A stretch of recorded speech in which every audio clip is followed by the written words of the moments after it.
Welcome to the virtual Stab Comedy Theater. It's time for the Suzette Veneti Show. Please welcome to your screen, Suzette Veneti.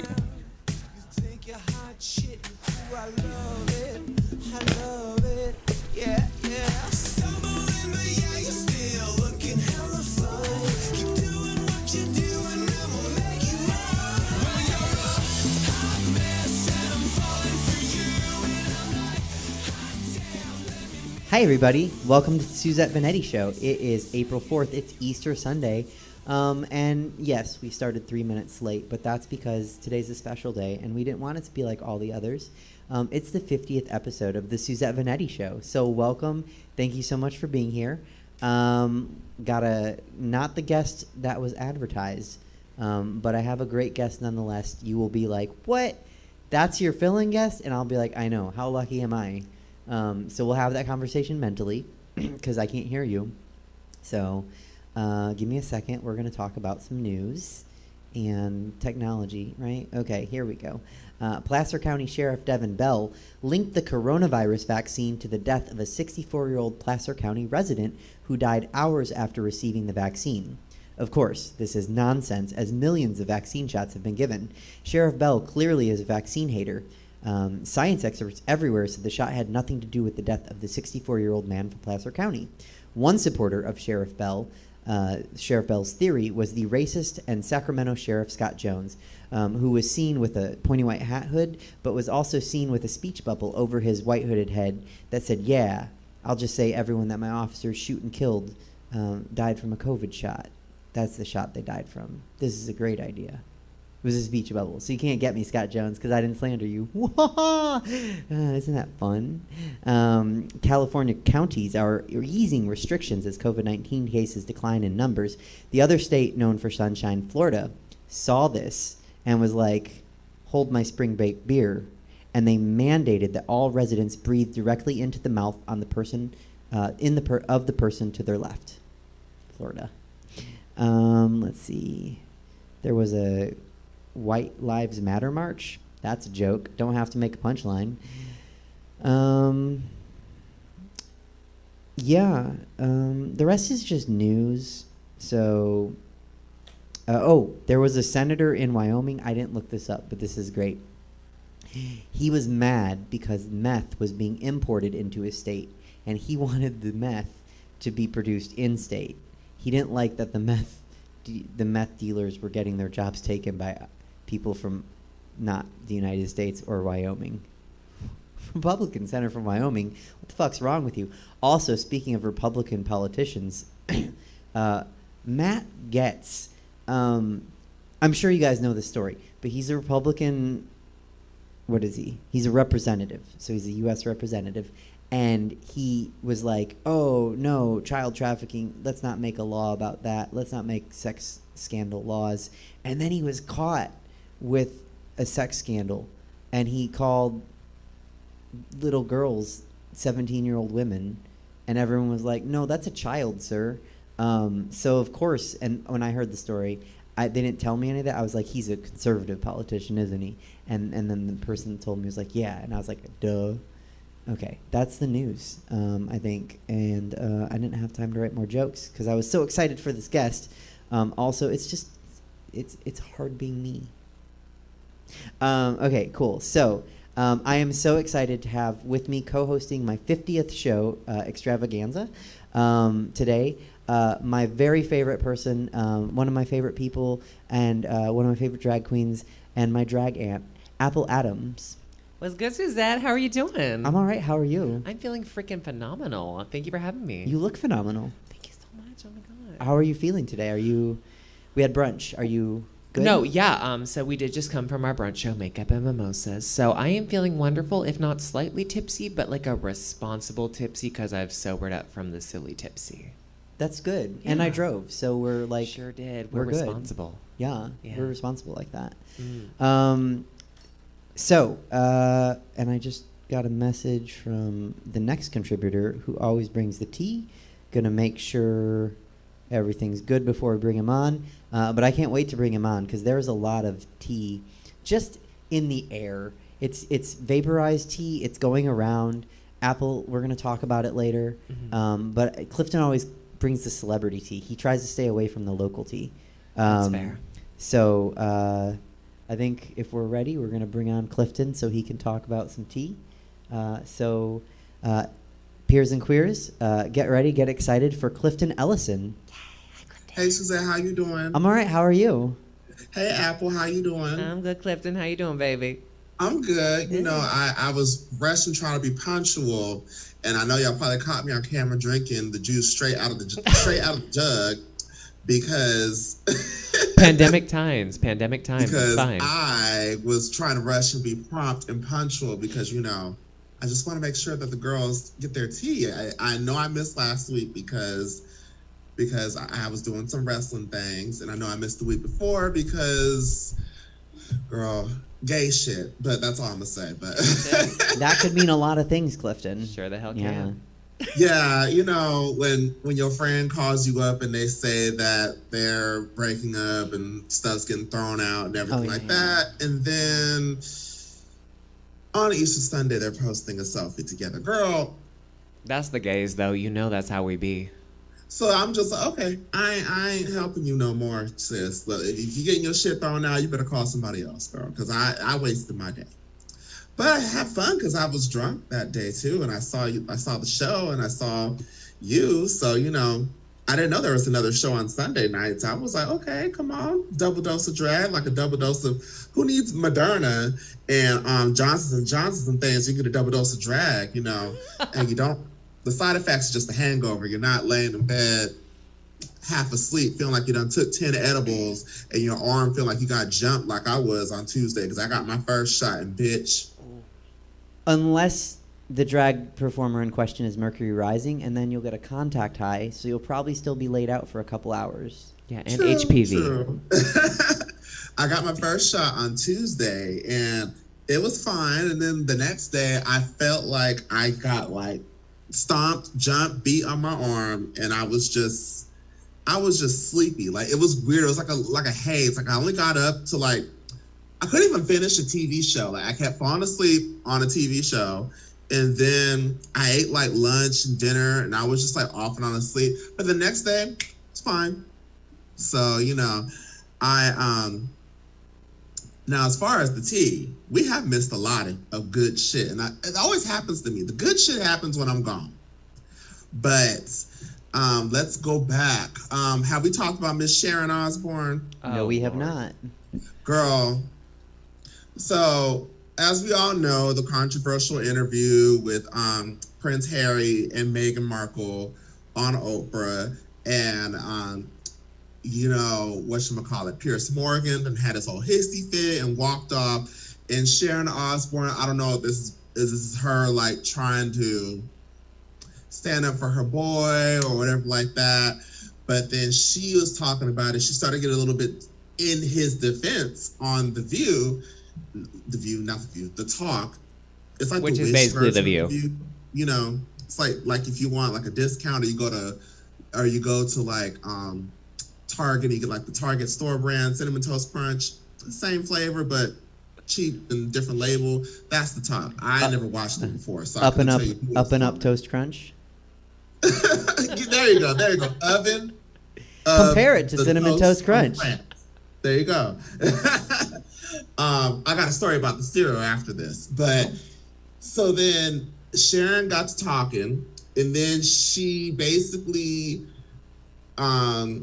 said some off the wall shit to the black co-host, who is Cheryl. Jesus, I'm not even drunk, so I'm trying to think.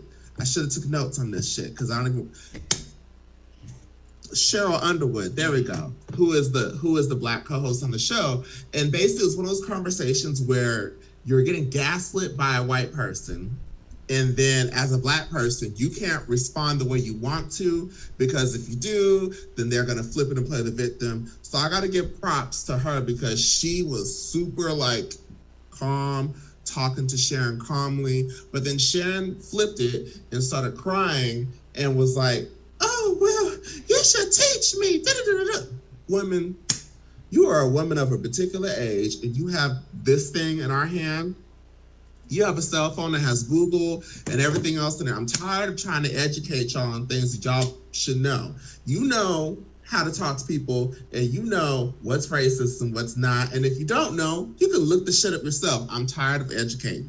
But, you know, Cheryl, bless her heart, she kept it cool, but then Sharon got to crying and shedding white tears, and then the whole show went on hiatus. So now you got staffers, caterers, hairdressers, everybody on the show behind the scenes that are probably not getting paid for a low pay because this bitch done fucked it up for everybody else. And then all of a sudden, the street started talking. Holly Robinson Pete and Leah Remini talked about how Sharon Osbourne called Holly Robinson Pete ghetto. Holly Robinson Pete is not ghetto. That's the thing. Holly Robinson Pete and ghetto, the only way that would belong in a sentence is if you put is not in the middle, because Holly Robinson Pete is one of the most classiest women I've ever seen. She is so classy. And Leah Remini, yeah, she may have a little mouth on it, but still just that word, especially coming from a white person to people of color or people who or just people who are from different places, it just, I feel like that word should just be deleted anyways. But it was very like, okay, girl, where there's smoke, there's fire. Then other people started coming out and everything like that. And then now she done boo-hooed her ass off the show and got paid $10 million to leave. Bitch, I wish I could get paid $10 million to leave my job, girl. Right? Bitch, I'll be like, psh, I'll be on the phone right now. Girl, I don't care. Click. Bye. Log off, you know. But I still have bills to pay and I know how to talk to people. Allegedly. I love doing this show, but if Jesse was like, hey, Suzette, here's $10 million, never come back, I'd be like, well, that's, you know what? That's it. Podcast from home. That's right. I just feel bad for all the staff on the show, because it takes a village to do a show. You know, like, that's not just a one man, one woman show. It's a whole crew of people. And then people ain't getting paid because you want to sit here and cry boohoo tears and don't want to take responsibility for your words. And now you done got the shit kicked back at you. Anyways, what else happened in the last 2 weeks? Oh, talk about Cinnamon Toast Crunch. Did you hear about the man who found shrimp tails in a Cinnamon Toast Crunch? I did. And he's married to Topanga from Boy Meets World. And there's this whole big old thing. That was the big shock to me, just finding out that he was married to Topanga. I was like, oh, he's actually somebody. He was married to Topanga? Yeah. I just ignored the story. Boy Meets World, bitch, yes. Okay. It was, but then when I saw it, and people were like, oh, he had to put that in there. He had to put that in there. But then I looked at it, and I was like, this is just so random that of all the people that gets it, it's you, and your wife is who your wife is. And then a part of me was like, did these hoes have some Red Lobster the night before and got the leftovers out and were just like, Well, see, my favorite thing about all of that was that, like, I think for a second there, Cinnamon Toast Crunch responded, and they were like, no, it's a little extra toasted, sugary, like, bits. I'm like, bitch, that's a shrimp tail. Shrimp tail, girl. Don't try to save face. That is 100% a shrimp tail. Just cop to it or call them out and be like, you put it in there. But either way, don't pretend it's not what it is. That makes it so not kosher. Right. I mean, not to, yeah. No shellfish in the cereal, folks. Yeah, no. So I don't know if she can join us verbally. What's the word? Audioly. Orally? But like AUR, not in a sexual way? I don't know. We'll have to ask her. She would know. But Chelsea just messaged that she thinks it was a publicity thing. I mean, I think it was. They canceled Girl Meets World, so she's looking for something else. Hey, you know, or at least she's not doing a Ponzi scheme and calling old people and causing fraud like Miss Girl from Real Housewives of Salt Lake City, Jen Shaw. Mm-hmm. And this bitch, she posted 3 months ago. See, this social media gonna get people fucked up. She posted 3 months ago on Twitter. She said, Teresa Giudice, watch out. Teresa Giudice had to walk so I can run. Well, girl, if you want to live that same way, because your ass is going to jail. Teresa went to jail because of her husband. This bitch. So I always wonder, if you watch the show, her husband is a coach for college football. But the way how the lifestyle was, I was like, I know damn well college football ain't paying you all that. Oh, well, I mean, where was he a coach? Some school in Utah. Okay. Girl, I don't know. Okay. But you're like, I am not that gay. I'm not that gay. I can't tell you. I am not a sports gay. It's so a red and black college team. I don't know, girl. But. Some I think that's the Utes, the Utah Utes. But some college programs, actually, the college football coach for the university in some states is the highest paid state employee because because the state pays the state. It's a state university, right? So I'm trying to think of where. Just Google it right now. Well, so like I think this is the case in Alabama where Nick Saban, and I'm gonna say he makes probably $10 million a year, for coaching football, and being a cranky face. Because if anyone's ever seen University of Utah Athletics. well, yeah, so that would be the Utah Utes. So they're a D1 program. They're Utah, so it's not like they're good, but.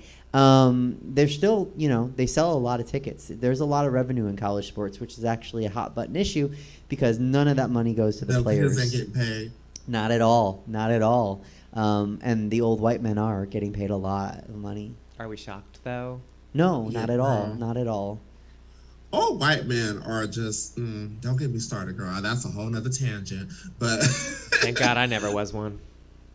Girl, thank you. But anyways, back to Miss Shaw. So come to find out, they were recording their cast trip. On Real Housewives, they was going like a cast trip every season. So they're on vacation, and all of a sudden, allegedly, because I don't want to get, I have to do this to say the show so we don't get sued by the 7 people watching us. But allegedly, she got a phone call from her husband and was like, hey, yo, the feds are looking for you. And so that she told the cast, oh my God, my husband's in the hospital. And she was trying to dip. Mind you, Bravo's recording everything. After she dips, the feds come to where they are. Because, these wonderful things track us down. The feds come to where they are and they arrest her. And then they done got the shit on tape and everything like that. This bitch had a full-on scam where, when they call old people and they get their information and then they take the list and they sell the information to other people to like call them and send them spam and stuff like that. And I was like, girl, you are the main one hooping and hollering on the show and everything like that. And I was like, no wonder why. You're so stressed out because you're scamming. Mm-hmm. But I'm also like, if you're scamming, why are you going on TV? Because she's stupid. That's what it is. If you're going to scam and you're trying to be good at scamming, you fucking keep that shit quiet. Right. Even on the show, they're like that's how everyone's like, why are you with that brunch cast? And I'm like, shh. Yeah, ooh. That's right now, Andy Cohen, Real Drag Wives in Sacramento, right here. Mm-hmm. You gotta watch her. She's trying to be. Dorit walked so Suzette can run.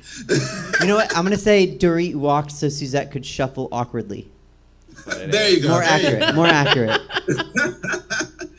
Oh goodness gracious! So we talked about that. So she got the list, she's going to jail, and it's just a hot ass mess. What else happened in these last few weeks? I just been so tired of black folks being offended by this shit. And I was just like, girl, you're mad because he's gay. Lil Nas X had that wonderful video, the Montero Call Me By Your Name video, and the black folks are so mad. Well, I would say religious folks are mad too, but I've been seeing more like my aunties and cousins saying shit, and I was like, girl. Oh, trust me, the white religious folks are just as mad, if not more so.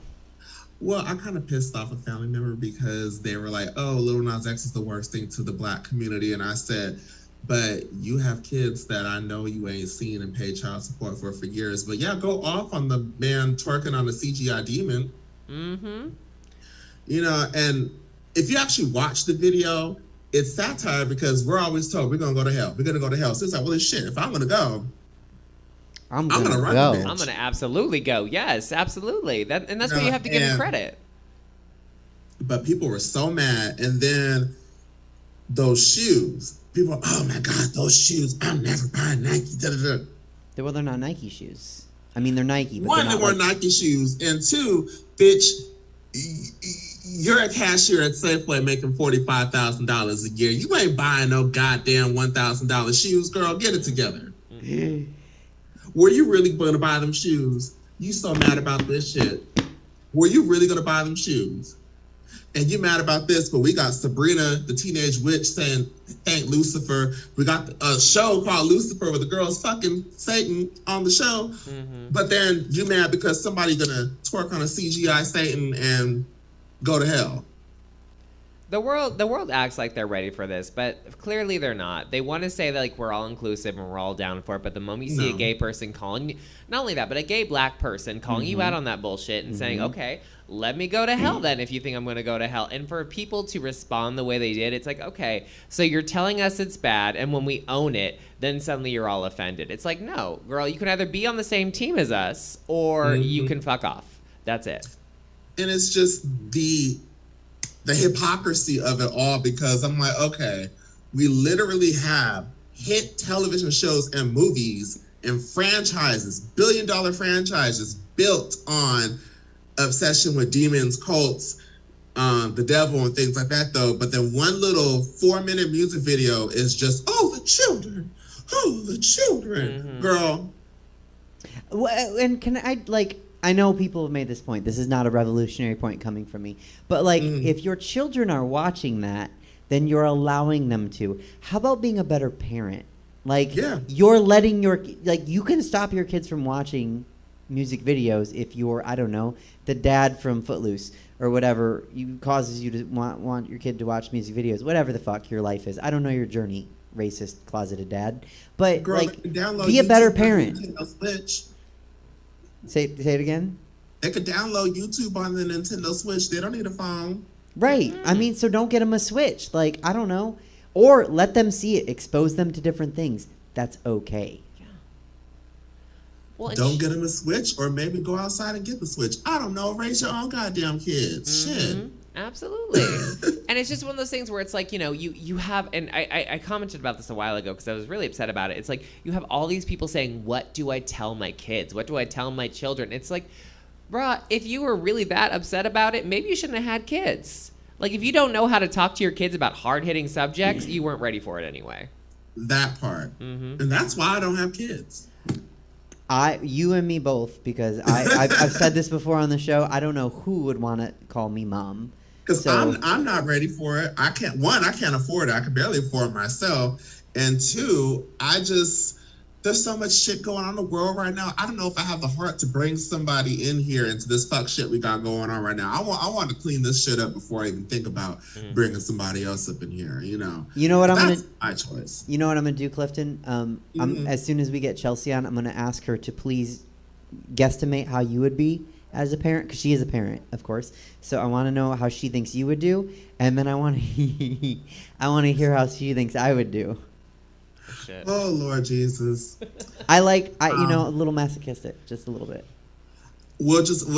I just hope that if you do have a child, if it's a girl, that you get some assistance with. Well, your hair is better now, though. But, you know, if this was Suzette like 6 months ago, then I would say, baby, you gotta get some. I don't know what type of texture she'll have, though, but you gotta make sure her hair is on point and her not makeup, but you know what I mean. Her clothes and shit like that, though. I know I couldn't have a little girl because I'm not a hair person, but I'm gonna make sure she ain't got no buckshots. I'm gonna make sure that her clothes are clean, and make sure that she's not running around with snot on her nose, and, you know, eye boogers and things like that, though. But then kids are just, regardless of how much you clean them, they'll get dirty in 5 seconds. And it's just, I don't know if I can handle it. So I take my hat off to the parents. I know y'all are stressing out right now because the kids is at home all day, all night. You got to teach them the shit. And that algebra 2021 is not the same algebra from 1999. I don't know what this shit is, this Common Core and everything like that. I couldn't do it. I know you've been at a show, Apple, that I've done a joke about Common Core math. I don't know, Clifton, if you've been at a show where I've done the joke about Common Core math, but it is not my friend. It's just not it's stupid. Yes. It's very stupid. What else has happened this week? Oh, girl, this is the longest season of Drag Race ever. Yes. Are we almost done? How many do we have left? We finally got to the top 4. Okay. Girl, it's Sunday. If you ain't watched it by now, tough shit. So don't get mad about spoilers. Clearly, you could tell that they're keeping Candy on for production. Because that girl on Clifton? Did we lose him? Oh. RuPaul said no. Yeah, RuPaul just shut him down. Oh, no. She fracked him. But she watches. Hey, RuPaul, thanks for watching. Hi, welcome to the show. Just in case he is gone for good. Oh, wait, is he there? Clifton, are you in the Upside Down? I didn't know RuPaul did that. If RuPaul. It's part of the fracking. Right, RuPaul and Get Out, that's a whole, wow. That's a movie. Well, that was a Stranger Thing reference, but I'll take that too. Oh, whoops. The Sunken Place, that's what it is. Sunken place. Word. Otherwise known as depression. It is. That is such a good name for it. Okay, well, I'm going to say his Wi-Fi just went out. So, Peers and Queers, you saw his information below his name. Send him some coin. This is the 50th episode. That's how I was going to end it. I was going to say thank you, Clifton, for being on the Suzette Veneti Show, being part of it for, as many episodes as you can. He's been here since episode 1. He's missed a couple here and there, but this show is this show because of him, and Chelsea and Dave and Jesse, and I guess Shapiro. But then also sometimes I have amazing people with me like Apple, and I have another surprise too. Is it Vanna White? It's not. Oh, okay. Because I don't think her and I can be in the same place. Oh God. That's what I tell myself. Mind blown. Clifton says he's coming back, so then we can say goodbye. We'll see what happens. Maybe I'll just, because this is captivating programming. When I'm just like, I'm double dutching. Can we jump in? Yeah. Can we jump out? All right, let's see. So, brunch. What did you do today? Okay, so I did Don't Let Me Get Me by Pink, which was one of my favorites growing up. I am a hardcore Pink fan. And then what did I do for the second number again? Shoot. Oh my God, I'm trying to even think of the outfit. I'm blanking. It was cute. Oh no! I was a Playboy bunny, and I did X's and O's by Elle King. You know what? Who is Robert? Hello. Rob Schneider's daughter. Did you know that? I did know that. Crazy. Because I've almost done that song like 60 times. So good. She's amazing. It was a lot of fun. While we're talking, what did you do, Suzette? Oh, I think I have to wait and tell Chelsea. Oh, okay. Yeah. We got the full tea there. Okay. Yeah. Oh. I'm gonna fight Xfinity.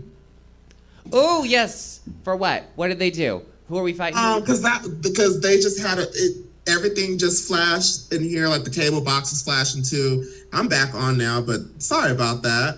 That's okay. But yeah, she's here. That was I guess that was God punishing me for liking Lil Nas X and being it was RuPaul. We talked about it. RuPaul's fracking did that. Yeah, that was the fracking. RuPaul. She heard there you we talking. Go. Yeah, sorry about that. That's okay. I said nice things about you. I thanked you for being part of the Suzette Veneti Show. Because this is the 50th episode, and you've been here for pretty much the whole thing since day one. Oh, hey, Myles, how you doing? So thank you.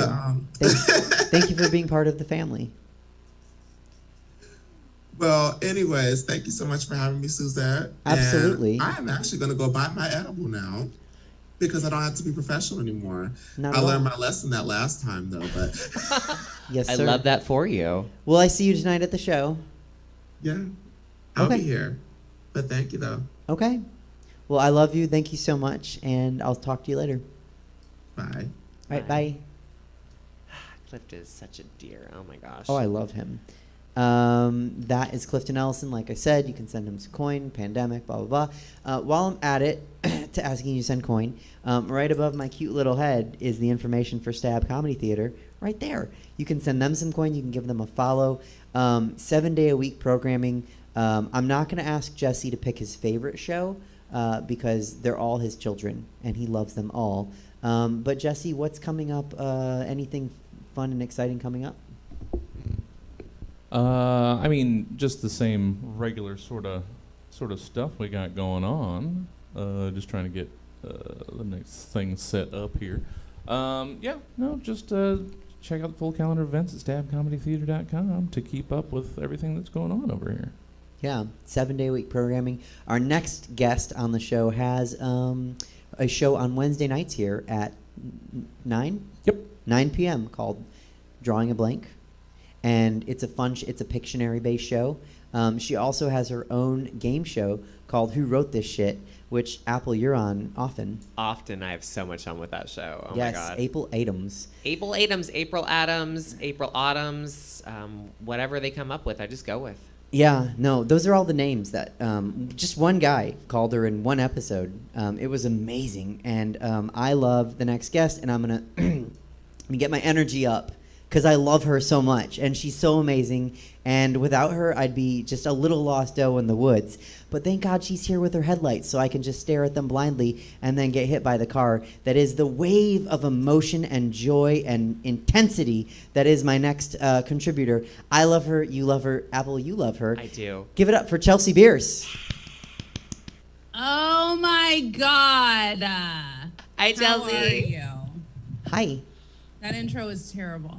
Are you good? How are you? You good? Yes? Yes? Yeah, I'm good. I'm good. Thank you. Good. Okay, tell me. You were waiting for me. Hi, Apple. What's up, bitch? Hi, Chelsea. I'm wonderful. How the frick are you? Oh, my God. So good. It's stupid. So what did you do at brunch? I feel like you're really excited about it, and I'm excited to hear your excitement and then shit in your mouth. Go ahead. Let's talk about it. Okay. What is it? I don't know if I'd say I'm really excited because like I have been coming with some really good stuff lately, and I don't know if today was like tens across the board, but what now I'm having trouble remembering. Oh, I know what I did. I did Lady Gaga's Bloody Mary, dressed as Mary Magdalene. Maybe Apple wants to talk about that. And What's maybe? What's that? You don't know what you wore? No, I know what I wore. Okay, Apple, why don't you go ahead? Okay, Chelsea. So I don't know what your religious background is, Chelsea, but are you familiar with like the Christian Catholic sort of religion a little bit? Yeah, I would say my religion is iffy. Same. But yes, I do. I was raised Christian. Same. Okay. So you know that Mary Magdalene was, I don't want to say the whore, but that's basically how everyone calls her. Like she was the... Call her a whore. Okay, so she was the whore. Happy Easter, everybody. Happy Easter, there's a whore. So Mary Magdalene was the whore that followed Jesus. And then the woman that gave birth to Jesus was also Mary. She was the Virgin Mary. Suzette Veneti Which is the opposite of what? That's the opposite of the very opposite. You got Virgin Mary, you got Slutty Mary. They only had one name for white girls back then. Just Mary. Yeah, just you're Mary. Mary. Yeah. Suzette, being a fabulous person who more coincides with the Jewish religion than the Christian and Catholic religions, didn't know there was a difference between the Marys. No, I knew. Okay. Oh my God. I knew there was one's the mom. Okay, first of all, because I have this whole joke about Jesus being a drag queen. The whore is actually the mom, because never again in history. You just lost 6 of your followers. That's fine. Never again in history. First of all, Apple, he lost 6. Suzette lost 6 viewers. They're definitely not following this shit. Okay. So, let's keep it Right, real. right. Okay, All right, so- I'm gonna ask our next surprise guest after you what they would do if the husband came home and the wife was like, I'm pregnant, and the wife was like, and the husband was like, it's not mine, and the wife was like, oh no, because it's God's. That's never happened again. She was lying, and Joseph was dumb, and he was like, oh okay, that makes sense. What? No. Who was not a whore? Mary Magdalene. She was a supportive girlfriend. Okay. Well, but she was also a whore too. And that's There, fine. look, oldest profession. Like Oldest profession is What fine. is But- happening? So Oh here's- my God. she could either be a whore, a lawyer, or a comic. Those are the three professions that were available to people in back then. Jerusalem? Okay. Yeah. Well, so Jews here's and, the thing. Jews and comics. So regardless, Oh my God, there's so much to unpack here. We do not have enough time. not enough time, but we're gonna have what a minute. in the hell? She could be a whore, a lawyer, or a comedian? Those That's were it. the three Those are her Jerusalem three options jobs? in Jerusalem. Those are the old professions. What other professions are that old? Apple, what? You're allowing this shit on this show? What It's is not this? my show. Jesse, cut Talk the to me about it on fucking Monday. feed. Cut the goddamn feed. This is ridiculous. Oh my God. So the whole are we- point- So what happened? You didn't know which Mary you dressed up as? Okay, I knew who I was. I wish you dressed up as like Mary J. Blige and then like totally fucked up. Like I wish it was like a totally like. And the Lord said, we don't need no hateration, no holleration. Not in this dancery. Right. Yeah. That is a proverb. No hateration. Exactly. And that was told by one of the comedians in Jerusalem because there was only 3 jobs. Was she a lawyer too? So much. Okay. Okay, so I was trying to go for Mary Magdalene, but when you get a biblical costume, which I am not a sewing drag princess, like I don't make my own costumes. Some things don't need to be said out loud, but yes. Okay, go ahead. I love this show. I love you, Chelsea. Yeah. So I bought a costume, a biblical Jesus era woman costume. It was a Mary costume. It does say Mary. Side note, we owned the same costume. I just bought the same one like 3 years ago. Okay, so it does say yeah. Mary, and I was like, okay, you know what? That's probably what it's sleeveless. That's probably what whores wore back then. They were like, look at these arms. If I may interject, just real quick, No. Chelsea, to get you on the same page. It is a full-length robe with a shawl that goes over your shoulders and almost like a nun-like habit. Nothing about that reads whore. So because so am I a whore right now because I have a tank top on? I can't see you right now, but if your arms Heather are has a tank exposed, top then on. yes, you're a whore, maybe a lawyer. We're whores now. We're Jerusalem whores. 'cause Might be our a arms are lawyer. out. Yeah, you could be a lawyer, comedian, a Jerusalem. Not with my whorish arms showing. Not with that. I'm not saying you're a whore. I'm saying that's what they said. What? Why? Because Because- you bought a robe and because your arms are showing, you're like, this is the slutty one. Why? Why is that your thought process? Look, she's What? a biblical expert. Don't Okay, argue with hold her. Hold on. Time out. You didn't cut it up or anything. I cut every T-shirt I get in life. I cut it.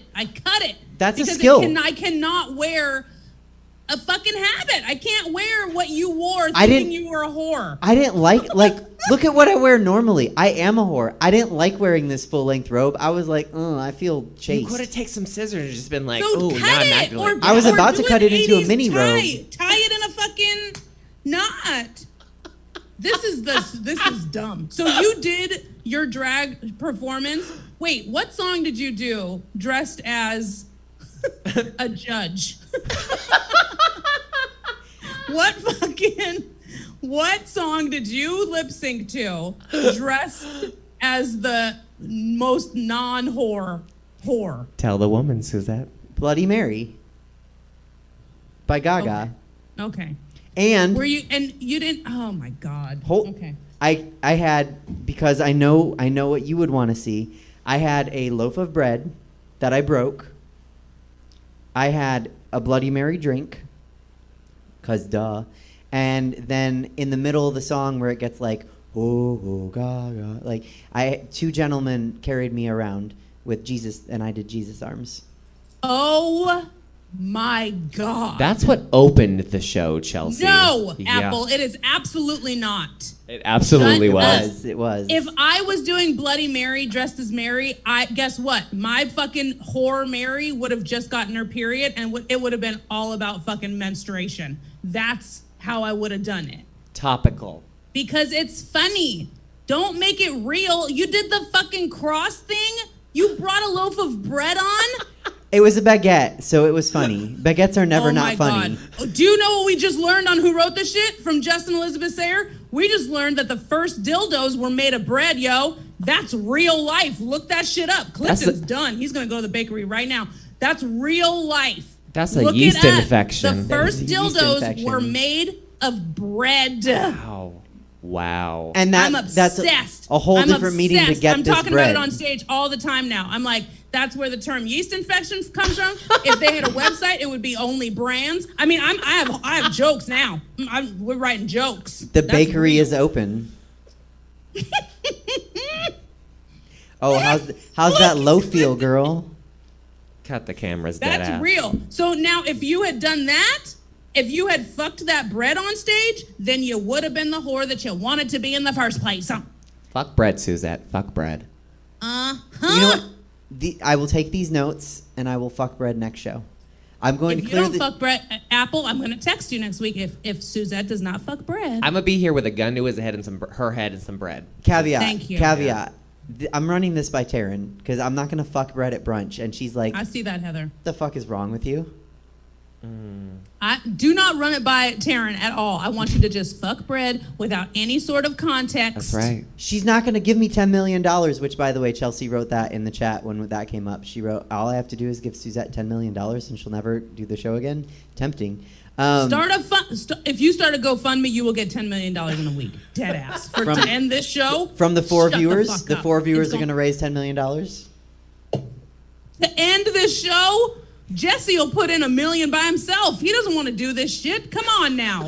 This is ridiculous. Okay, all right. That was one number. I don't even know what I'm doing. I need to go eat dinner. My mom's here. Okay, so that was one number, and then my second number was, oh shit, what was it? Oh, it was "Kill My Boyfriend" by Natalia Kills, which was done well.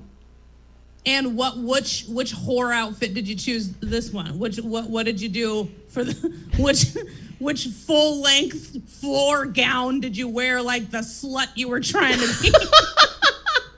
I have not eaten today, so I'm not really nice. I wore a short halter top rockabilly flared skirt dress. Okay.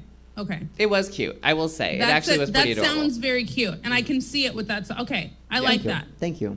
Yeah, you should have opened the show with that, but it's Easter. You got to open the show with. She wanted to scare the Christians away real quick. Yeah. And then she was like, okay, now that there's empty seats, let's do this show. I hear that. Mm-hmm. So Chelsea, before you launch into what you're going to, how would Clifton be as a parent? Oh shit. The audience can't see, but Clifton's still in the green room. Clifton is here, and he is hiding his face. He's covering his face with a blanket. When I started talking about that bread dildo, this man was going through it. Clifton would be fine. He would be fine. Because this is one of those things where you think you know how you're going to be as a parent before you become a parent, and then you become a parent and you're completely different than what you thought because you go along with what your kid needs. Like I'm very real with my kid. You know, he knows the real me. He knows the bad words that I say. He knows that he's not supposed to say them. He calls me out. I can't even say my own game show in its entirety because I get in trouble by my 4-year-old kid. You know, I'm like, hey, for Who Wrote This Shit? And he goes, don't say that, Mom. And I'm like, God damn it. So, and then I get in trouble for that too. So I mean, you adapt. You don't know how you're going to be as a parent. Clifton will be a phenomenal parent.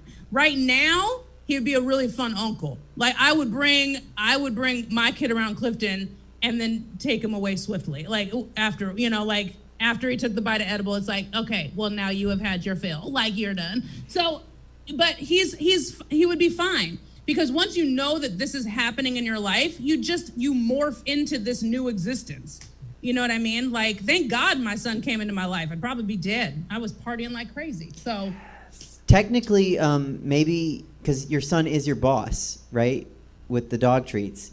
So Settle down. Oh, okay. I don't know if Apple knows. So her son, she made some dog treats with him for fun. It was in the back of a book, so the recipe, and they were like, let's make dog treats. Yeah. And then she was like, hey, Benicia, who wants these dog treats? And people were like, I'll pay you like $25. So her son actually has a business selling dog treats, and she is his employee. So it might be a workplace thing that he doesn't want cussing in the workplace. I just want to back him up. Wow, that was a stretch for that. Wow, I'm so glad I sat around and waited for that punchline. Holy shit. Yeah, that's totally what it is. Your son is freaking adorable, by the way. Fine. Oh my God. He's fine. And parenting is weird, especially during this. Especially during this. Parenting's weird anyway. It's like online dating. Like, it's like you think you know all the things about like online dating or about raising this kid, and then you throw in a global pandemic and a mandatory, like quarantine, and it's like, it just throws everything into the mix. Everything you thought you knew about it, it's like you got to throw that away. We have to adapt. We have to make this shit work, so I don't know. Being a parent is fun, like I'm actually I'm grateful that I co-parent with his dad and that I get weekends, quote unquote, off so that I can work completely, so that during the week when I have him, I can be more focused on him and stuff. So it's dope. Now the bad side to that, the con, is that I don't have a partner to like help me. You know what I mean? Like I'm still going to bed by myself. Like I don't have a partner that I can share this stuff with. So, there's pros and cons to all of it, but it's just, it's the cards you're dealt. It's like, okay, let's make this fucking work, But you do it amazingly. So. Why, thank you. I appreciate that. Yeah, you are. From what I can see, you're an amazing person, an amazing woman. You're also an amazing mother. I really appreciate that. I love that. And I want to open my son's eyes to trust. My son is going to a drag show. Like my son will know, he knows so many more gay people than a lot of 4-year-olds do. You know what I mean? Like, it's like, I need to introduce him. He will be in New York. Before I didn't go to New York till I was 29. He will see New York. He knows the skyline. He wants to go to New York. He will see theater. He will experience music shows. I want him to experience life so that like in his 20s, he doesn't like just jump off a damn cliff and it's like, let me just do everything. Like I want to be the one to open his eyes and show him the fucking world, like what there is out here, like I want him to be that kid. Right. At risk of this coming back at me, I think seeing Apple and Taryn and Helen would be a wonderful first drag show for your son. Maybe not Taryn, but... Oh, absolutely. Apple, Chelsea's, you had that Chelsea's thing his happen. mom. You had that thing happen because like drag story time is a thing. Yeah, I was just going to say, because you said he's 4 years old, right? Yeah, he's 4. Yeah, so he would totally dig a story time. Like literally, it's Oh yeah. Oh no, he's seen a drag story time. He's seen a drag It's story not a time for show. sure. Yeah. But when you had backlash come at you personally from a drag story time, right? I did, yeah. And I was absolutely not about to have that. Like I took the meme that they created, I created another one. Like I was like, don't you fucking dare. You know what, because though? Don't you dare think that you can blast my friend, but any drag queen, and say that a drag story time is something that is blasphemous or it shouldn't happen or it's not okay for your community. Like I will punch your face. No, absolutely not. It's just something that I'm very, very passionate about. Like there's so many things to the world and there's so many aspects that I want my child to experience. And I feel like every child should. Being raised, especially being raised like religious and stuff like that. Like I feel like a lot of things are shut out just so that parents can try to protect their children. Yeah. And it's like, wouldn't you want to be the one to show them that first off, so that they don't experience later in life? And either they might resent you for not showing it to them earlier. They might get mad because they wanted to be a part of this early. Like they're still figuring out who they are, but give them the option. Open their eyes. Show them the shit that's out there. I just think it's really important for my kid to see as much of the fucking world as he can. You know what I mean? Absolutely. Yes. 100%. Would you adopt me? Oh shit. You think I have the time or resources to help you with where you're needed? I don't have time for that. I can drive myself places. I don't need rides. Oh Lord Jesus! Oh my God. That was my first number. You know what? Since I said Clifton would be such a good father, I'm gonna go ahead and nominate Clifton for this role. Oh, and he's gone. See, Clifton, you made Clifton leave. No one wants to adopt your ass. Come on now. Get out of here. Well, I will just keep being a lonely orphan, and that's fine. Put that in the GoFundMe. Okay, we'll raise money faster. Okay, well, yeah, just like we'll raise money to end the show and then to get you adoptive parents. This is perfect. Oh my God, this is great. This is great. This is like your Make-A-Wish. This is perfect. I have a delightful drag family that loves me. Well, thanks for. So, like I said to Clifton, we've done the show 50 episodes, and you have been the backbone and soul of the show. So thank you, Chelsea. I did. This has been a lot of fun. And actually, I wasn't originally supposed to be on this show. No. Like, as a weekly thing. No. I mean, it kind of started with a little scandal, but you'll have to go back and watch that. But, I mean, it's fine. It's fine. They didn't want to come back, and it's all right. I'm here. Look, I'm happy about it, and you might not want to adopt me, but something compels you to come every week. That's right. That's true. Yeah. And it's to see Ellison and to say hi to Jesse. So there you go. I want to say hi to Clifton and I want to say hi to Jesse, and you just happen to be here. You know what? If that's my role in life, to be just a matchmaker, it's a lonely one, but I'll take it. Well, I love you to pieces. I love you too.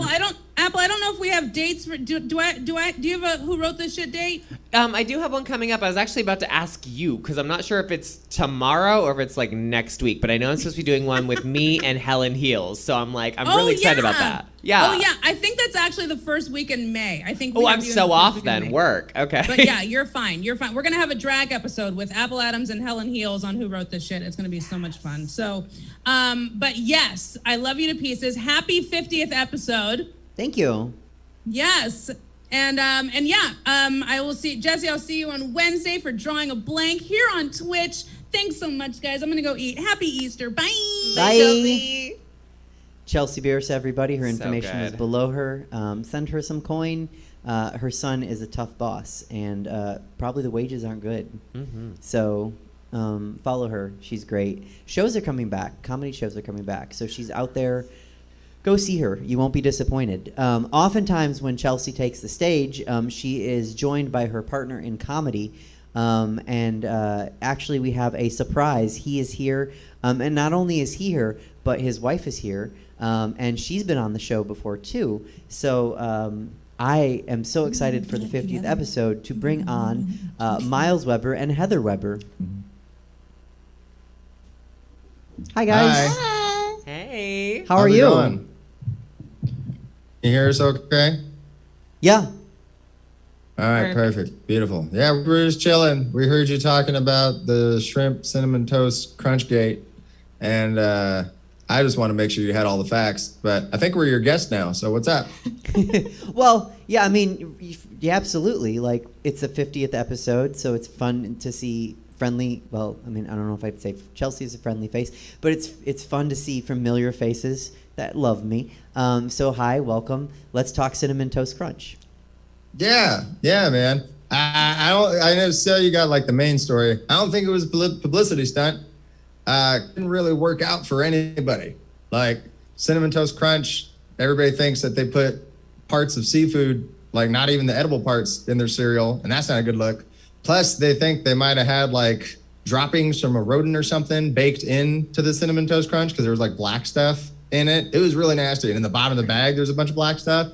But it wasn't good for him either, or Topanga, because after that story went viral, everybody online came out and started saying how that dude has like been stealing ideas from comics for years and podcast ideas. Apparently he's just an asshole and an abuser. So apparently there's been women coming forward saying he's very abusive and manipulative. And so him and Topanga have been dark on social media since this all happened. So yeah, I don't think it was a publicity stunt because everybody's fucked. But it could have been a publicity stunt that went sideways for him, right? That's possible. Maybe, yeah, if he was trying to like play this whole thing off and be like, hey, I want a big payday, and he put the shrimp in there, this could be like a Keenan and Kel thing, if I could be super obscure. I don't know if you remember when he put the screw in the tuna. Okay, that's one person at least gets it. All right. There was an episode of Keenan and Kel. Okay, where I Kel was had there. some tuna. Okay. Yeah, Kel had some tuna, and there was a screw in the tuna. And so Keenan was like, oh, we're going to be rich. And so they had this whole court case where they were going to sue the tuna company, and they were going to settle for a lot of money. And then they were like, nah, we're not. And then in the end of the episode, he put the screw in the tuna. So, yeah, maybe it's like that. Yeah, I mean, I think, because honestly, like, what General Cinnamon Toast, I'm going to stretch here, and Cinnamon Toast Crunch is probably a General Mills cereal. They're not making seafood. No. So No, how not does at that all. how does that like if some like Cheerios got in the Cinnamon Toast Crunch, like that would be like, okay, some like Cheerios fell from the Cheerio But don't conveyor. you think they have like separate factories for separate cereals? No. Oh. No, No. this is America. You're going to put as much in each other as humanly. Shove it all in. If you've seen what they do to like animals that are alive in this country to get them, imagine what they're doing to something that's already dead, like cereal. Look, whatever they do to the animals is fine, but just treat the cereal humanely. That's all I ask. Don't Leave the cereal alone. Leave the cereal alone. It's a human. And the people that are putting their bread in the animals in the cereal. Yeah. Yeah. Keep your bread out of there. That's right. Yeah, don't put your bread in there. Well, weren't they also trying to say that like something crawled into the box and it was like what, shrimp? Does That's it some crawl? Yeah. Cloverfield shit right there. Do shrimp like It's Cinnamon incredible. Toast Crunch? Is that what happened? A shrimp was like, hey, I like Cinnamon Toast Crunch, and he crawled in the box? It all seems like a Captain Crunch move to me personally. That's probably who the culprit was. It Big was in cereal. It's Captain always Crunch, big yeah. cereal. Yeah. So, okay, so if it wasn't, no one intentionally did it, and if it was a publicity stunt, it was one that went sideways because this podcast joke-stealing non-comic wanted attention. Yeah, which is never good. But it also makes you feel bad because I'm a Boy Meets World fan, so I feel bad like if Topanga got tricked into like marrying a bad person, you know, like unless she's a garbage human being too, which doesn't Hollywood. seem like. Is she? Oh no, that's unfortunate. She might be. Okay, well in this case, this is why I was always a Winnie Cooper fan. See, wonder years till I die, baby. Here's the thing, though. You guys are married, right? Like, Yes. okay, Heather, would it take Myles faking a shrimp in a cereal and then everyone coming out and being like, oh my God, he's a terrible person, which he's not. No one clipped that. But like, I mean, you'd know before that, right?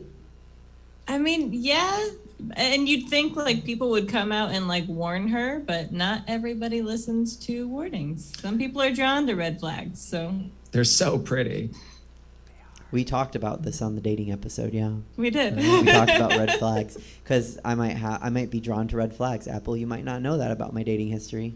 I absolutely do know that about your dating history. It's Oh, yeah. It's like a red flag factory. It's ridiculous. I feel like you could join Heather on a dating episode and we could talk about just, all the missteps that I make. We don't have the time.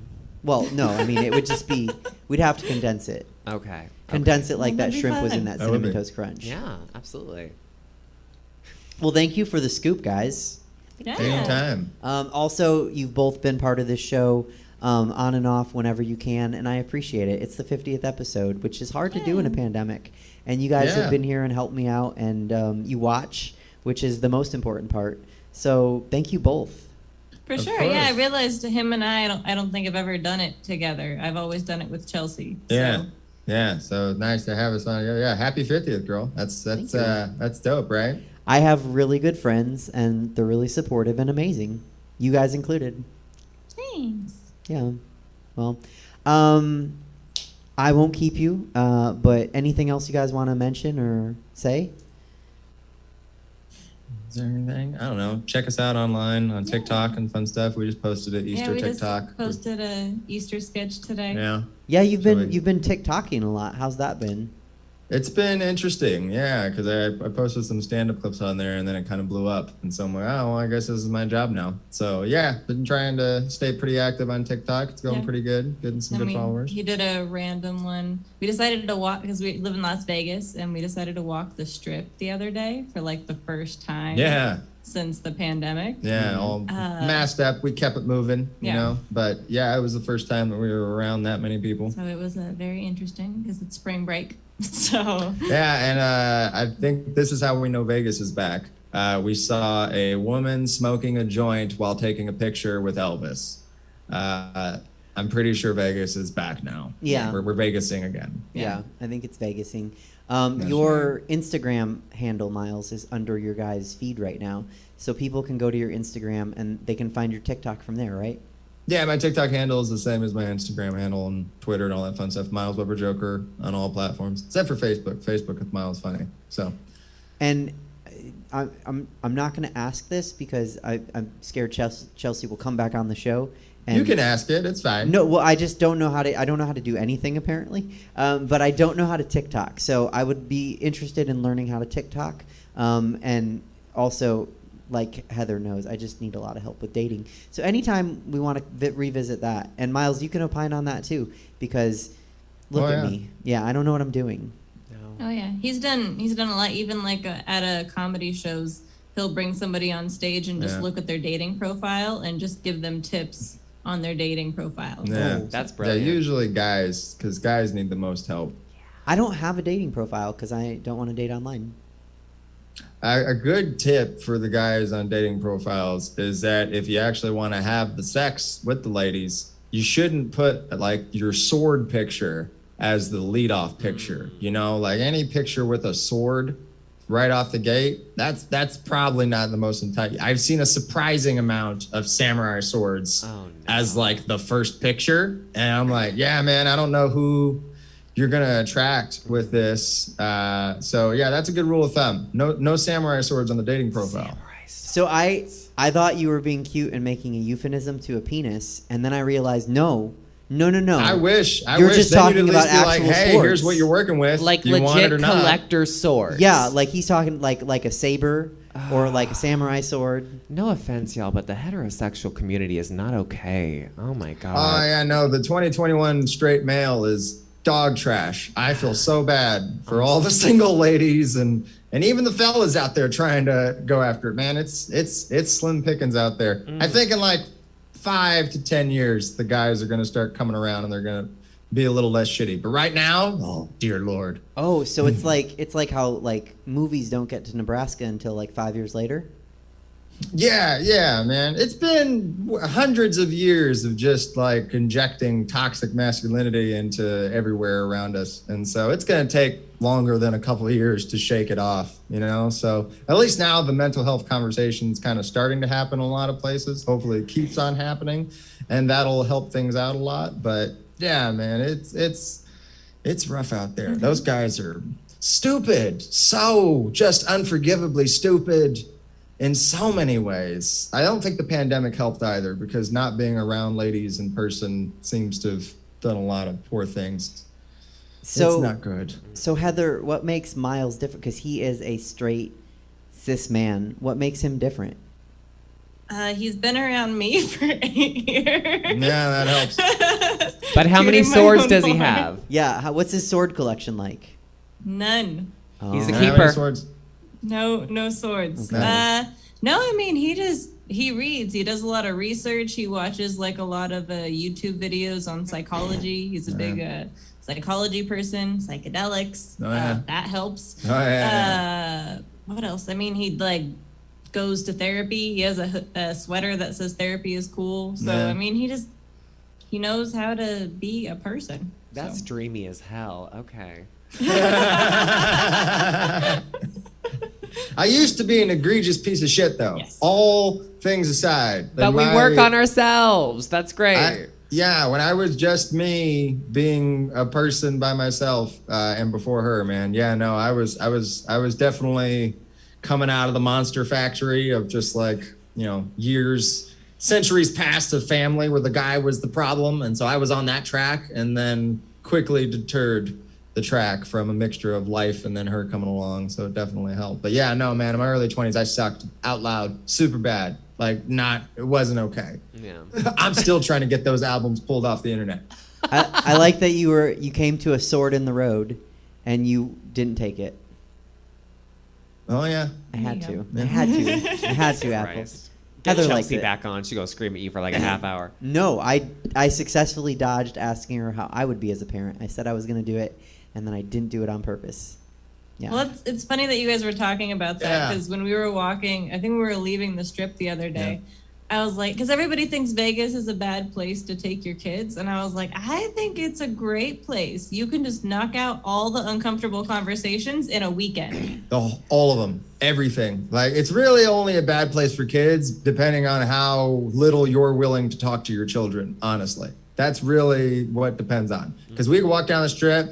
Why is he dressed like that? Well, you see, this is what happens here. And these are the difference between pronouns and this, that, and the other. And so there's a lot of stuff that you can really nip in the bud super quick if you're just willing to be like, all right, let's go grab a burger over here and let's talk about all this. What do you want to know? So, because have already talked about that with our kids, full transparency when they come along. We want to be honest with them and teach them stuff. So yeah, I don't know if we'll do the Santa thing. Yeah. Well, if you guys are into adopting a 37-year-old drag princess, no need for a quick answer. Like, take your time. Just say no and walk away. I'm adorable. Well, that would be an interesting episode, though, just to take Suzette through the Strip and just answer questions. Answer questions. Yeah, I'm right. in. Let's do it. Because that is my aesthetic. Is like white girl in Vegas. White girl visits Vegas. Yeah, that's Oh, my Come on aesthetic. over. Come on down. Those Okay. they're running amok now. Well, all that's throughout. what actually. There was so many. That's actually what I was gonna say before letting you guys go. Is I miss you both. I miss you in person. I know you might be back around, and I hope I get to see you when you are. But if not, now that things are opening back up, I can get back to my 2019 plans that were supposed to happen in 2020. But then, and part of those plans are to come bring my show, my live show, to Vegas, and of course have you, Myles, in it, and bring Apple Adams with me because I want creative control over my shows, and I want to know what's happening. So, well, and then we could actually meet in person because me and Apple, we've never met Apple in person. No, It's and I feel one like of every one of time many we're people together, we haven't been able to meet in person over the pandemic. Well, because we've had a couple of episodes Right. together doing Who Wrote This, and like I got to be real, Myles. I didn't know 100% about your career until I started getting involved with it. But after that, I started watching your comedy. You're freaking hilarious, brah. Oh, he well, is. Thank you. That's why because you've done my show, my live show. Yeah. That's why I want you in it, and I want Myles, and Chelsea. Yeah. Like, I know the lineup yeah. already. I haven't booked all the queens because I'm like, well, we probably should book someone from Vegas. Word. But I know what I want in that show. It's going to be amazing. So Yeah. as soon as bring I it can out get here. it, Bring We're all coming. the girls to Vegas. We'll have fun. and then we're going to Yes. film an episode of Suzette and the Strip. Yes. Let's do it. Suzette asks so the about strip. it. Suzette questions the strip. Suzette's gonna strip. Suzette's going to strip. Yeah. Okay. That'll fit right in. So. Really.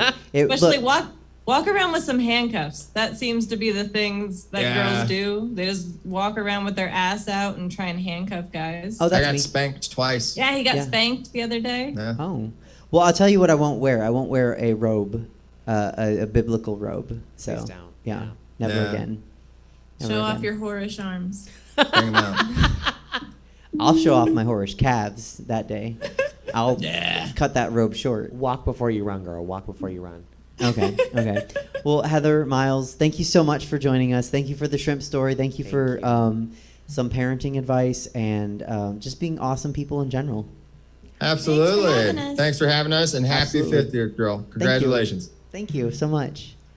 See y'all later. Bye. All right, Peers and Queers, that was Myles Weber and Heather Weber. You can follow Myles. His information was there, and I'm sure if you follow him, you'll end up following Heather as well. See him and Chelsea on the stage together because it's you have to see them together on stage. They have such a great dynamic. They're Oh, don't freaking they? hilarious. Ugh. I want like goals.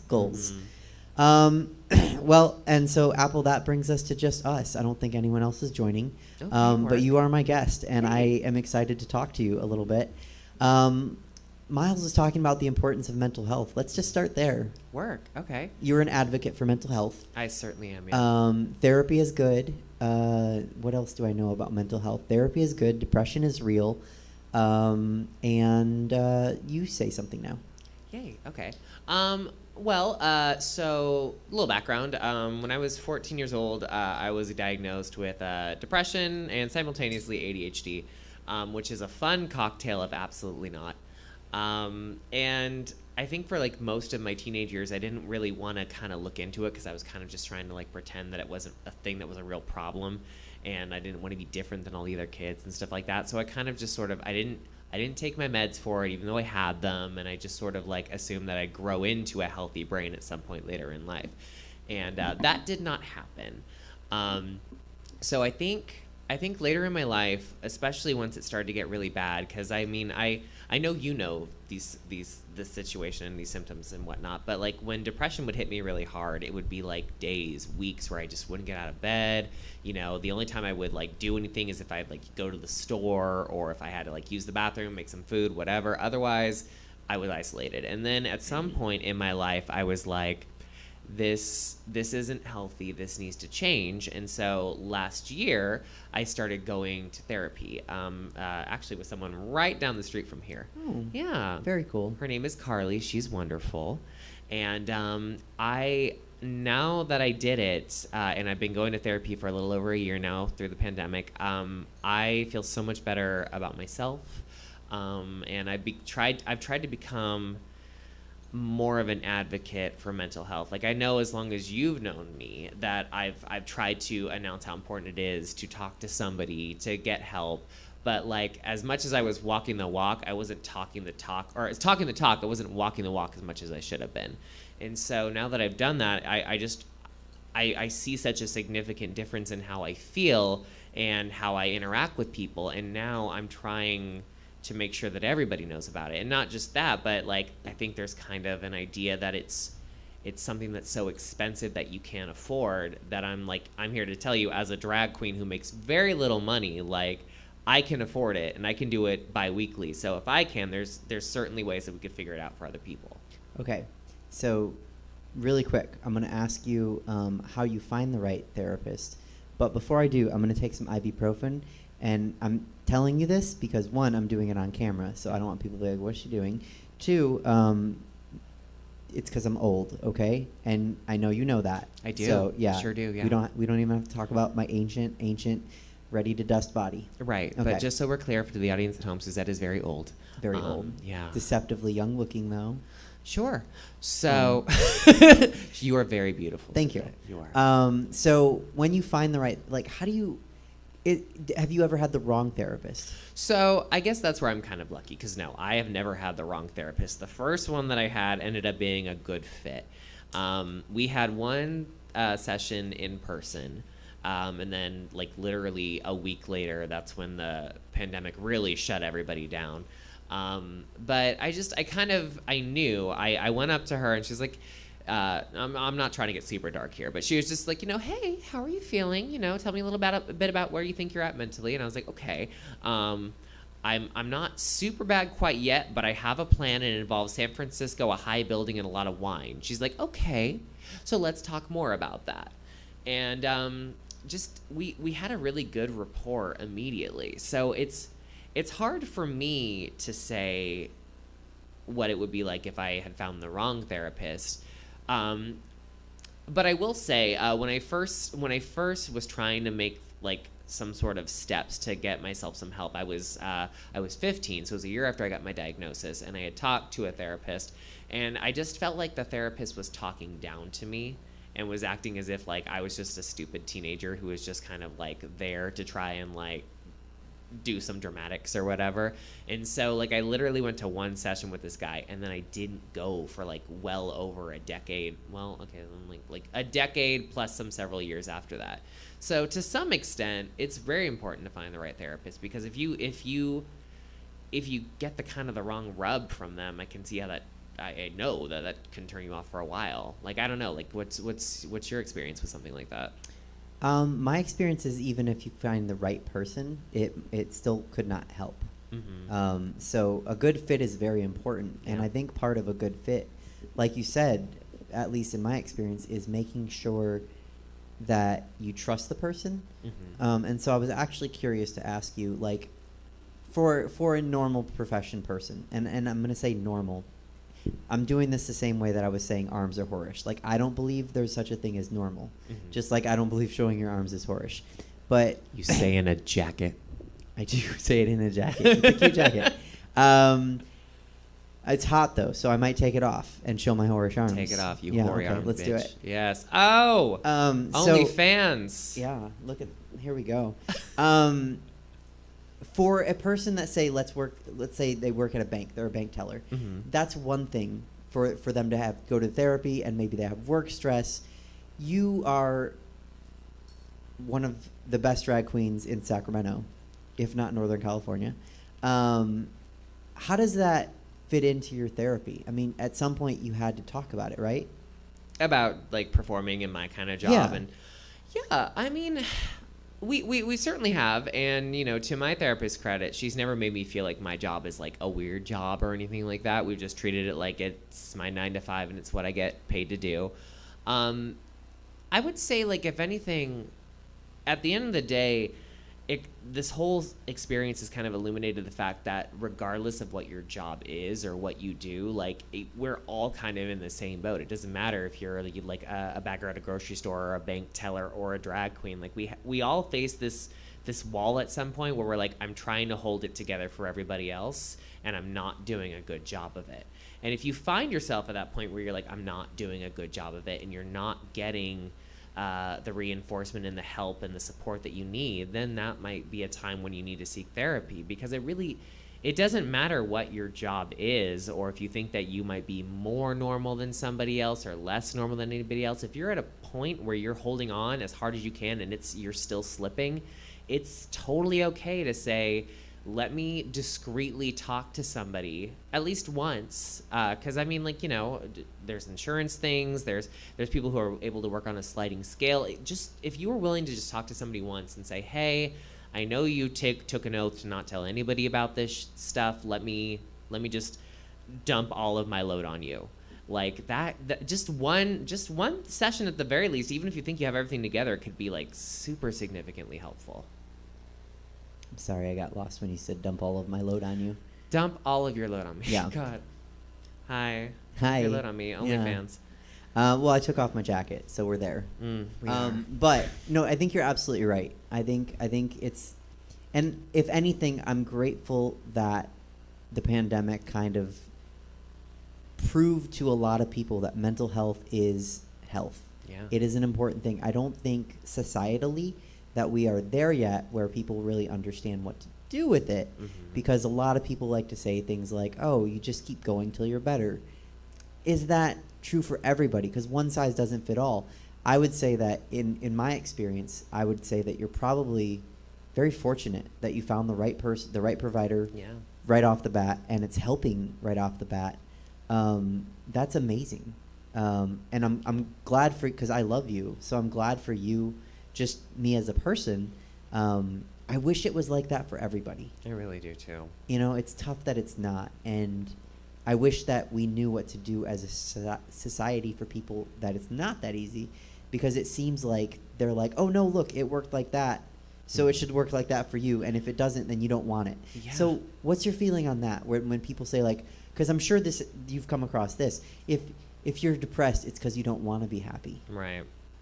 Well, yeah, and I absolutely have. And I talk to my therapist about it all the time, because, like, especially after a hard session, I'll just tell her, like, I don't understand how we've come so far as a society to where we can't, like, just find a way to, like, metaphorically crack the brain open, take a look at it, and be like, okay, this is where you're messed up here and here and here, and let's fix it. It's all because it's in your head, and not even an X-ray or a CAT scan is going to help you with it. Like, you just have to go off of talking, and we're all built differently, we all grow differently, we all learn things differently, so there's never going to be a definitive answer to this one thing is going to help you, this medicine's going to help you, this therapy session's going to help you. Like, we're all coded differently, and that sucks, but at the same time, it's what makes it so important to talk to people, because to have somebody say, like, you know, oh, you know, you're just not trying hard enough, or oh, you're just sad, like take a breather, go for a walk, whatever. Like, it's like, word, that works for you, and that's brilliant. But your code isn't my code, is not your code, is not my friend's code, my mother's code, my brother's code. Like, we're all coded differently, and it's important to keep that in mind, because just because what you feel is one person's bad day might just be a complete and utter breakdown that they need a full overhaul for. Yeah, absolutely. I think it's come up on the show with actually a comedian from Miami, and she lives in New York, Brittany Brave, and not in the same way, but just how we're different, because we were talking about our jobs, right? And I do comedy, of course, in addition to drag, and we were talking about how we were talking about the how hard it is to have this job during a pandemic, and that doesn't make it worse than other jobs or better than other jobs. No. It is a challenge that we as performers have during a pandemic. And she, you know, it got to a point where it sounded like we were both saying, woe is us, woe is us. And I noted that some people might be watching and they might be saying, like, oh, like, come on, like what you do, like you talk for a living. Like, that's it. Like, you get on stage and you talk and you get paid money. And it's like, yeah, cool. Do you want to do it? Because what you do, what I do, what Brittany does, what Chelsea, Myles, what we all do is not the same for everybody. That's my point. It took a long way to get there. But it's actually, public speaking is the #1 fear across the world. So it's like, yeah, okay, you do my job for 5 minutes. Let's see how much you like it. So just the way that not everybody is coded to publicly speak or publicly perform, which I think stops a lot of people from performing. I think they want to be performers, but they don't want to do it publicly. Not everybody's coded for that. Just like not everybody is coded for just therapy and a once weekly therapy, or just to be a normal person. Do you ever find that it? Now I asked you if it conflicts with your therapist in any way, which it doesn't. Which is, I'm grateful for you, and glad that it doesn't. Do you ever find that it can, like, depression conflicts with you as a performer? You know, I feel like that's kind of like it feels like a double-edged sword sometimes, because I feel like, it can, absolutely, because, you know, our job as performers, especially in the line of work that we do, it's like we're not doing a set. We're not doing like a 10, 15-minute comedy set. We literally have 5 minutes to convey whatever we want to convey, and you're either at a brunch, you're at a fun evening show or whatever, you're just trying to forget what's upsetting you. So we're there to make sure you're happy, to make sure that we're bubbly, that we're fun. And obviously that's not every performer. You know, you have some dark queens who will, like, just, you know, go full goth and, like, bleed all over the stage and stuff like that. But, you know, for the most part, we're there to just kind of make you forget that you got some cares. But I would say at times that's difficult because I'm sure you know, you wake up and you're like, I don't want to put on this face. And then after I spend like a couple of hours putting on this face, I don't want to go out and then like try to make other people happy when I'm like dying inside. Like, not to make it a big ass deal like that, but like you feel like that sometimes. It's reality. It is. Yeah. And then other times it's almost like it's the Band-Aid. It's what helps cure you. It's the idea that, like, okay, I'm in a really bad mood right now, but I'm going to get in a fun outfit with fun makeup and I'm going to act silly in front of a bunch of people who are going to laugh, and then I'm going to feel better. It's one of those jobs that can be like really cathartic, but if you're not in the mood to really like get anything from it, it can be a real tax on you to kind of like whatever energy you had to just get out of bed and put everything on, like suddenly you have to find a lot more to make everybody else happy. It's like any job, it's all over the place. Which is not a drag queen, find a lot more, but find a lot more, that's Aurora's cousin. Right. Yeah. So I think what I was gonna say was it can be a distraction, putting all the makeup on and the clothes and performing for people. It can certainly pause, at least in my experience, it can pause the depression. Yeah. But what I also find, and this happens a lot more to me as a comic, I don't get booked, and I talk about that on the show a lot. But it can happen a lot where you have a bad 5 minutes, and now your day's fucked. Yeah. And it's also happened to me in drag where number just doesn't hit. What you conceived doesn't conceptualize. The crowd doesn't feel it. Yeah. You feel like you let the show down. and that's a heavy thing to feel. Yeah. Oh my God. Especially because you almost like, because there's a monetary value attached to it, you can see if it was bad or good. Like, it's one thing I think, you know, you can kind of like trick yourself, like, especially because, you know, we both done stand-up, you a lot more than me for sure. But, you know, if you feel like the crowd wasn't really reading it, you can just kind of walk away and shrug it off and be like, maybe it was just in my head. But with like drag performing, it's weird because you can actually count out the tips and be like, oh, I felt like I did bad and I made like this amount of money, so I know I did bad. Like 25% of what I would normally make. Right, Yeah. right, exactly. And so you see that and you feel that and you look at and you remember like the faces that you saw in the crowd, whether or not they were reacting to it, and it can all just sort of culminate in a really bad day. Oh yeah, no, because we perform during COVID, and we talk about makeup and mimosas a lot on the show. I think last time you were on it, we hadn't started yet. I mean, we had done it at Punchline, but we hadn't brought it back to Badlands to home. So we have little baskets that people tip in, and because we don't take the money, that's our agreement with the city, is we don't take the money from and we don't have to wear masks, and they can see our beats. So my first question after my number is to Sean, who collects our tips, and it was, did they like it? Because he knows, because he's collecting the money. Yeah. And he know, and I collect the money, like I'm going back to collect the money tonight. I know if the crowd liked it right after the number. And I know I come up to you sometimes on a Friday or Sunday, and I'll be like, yep, they love you.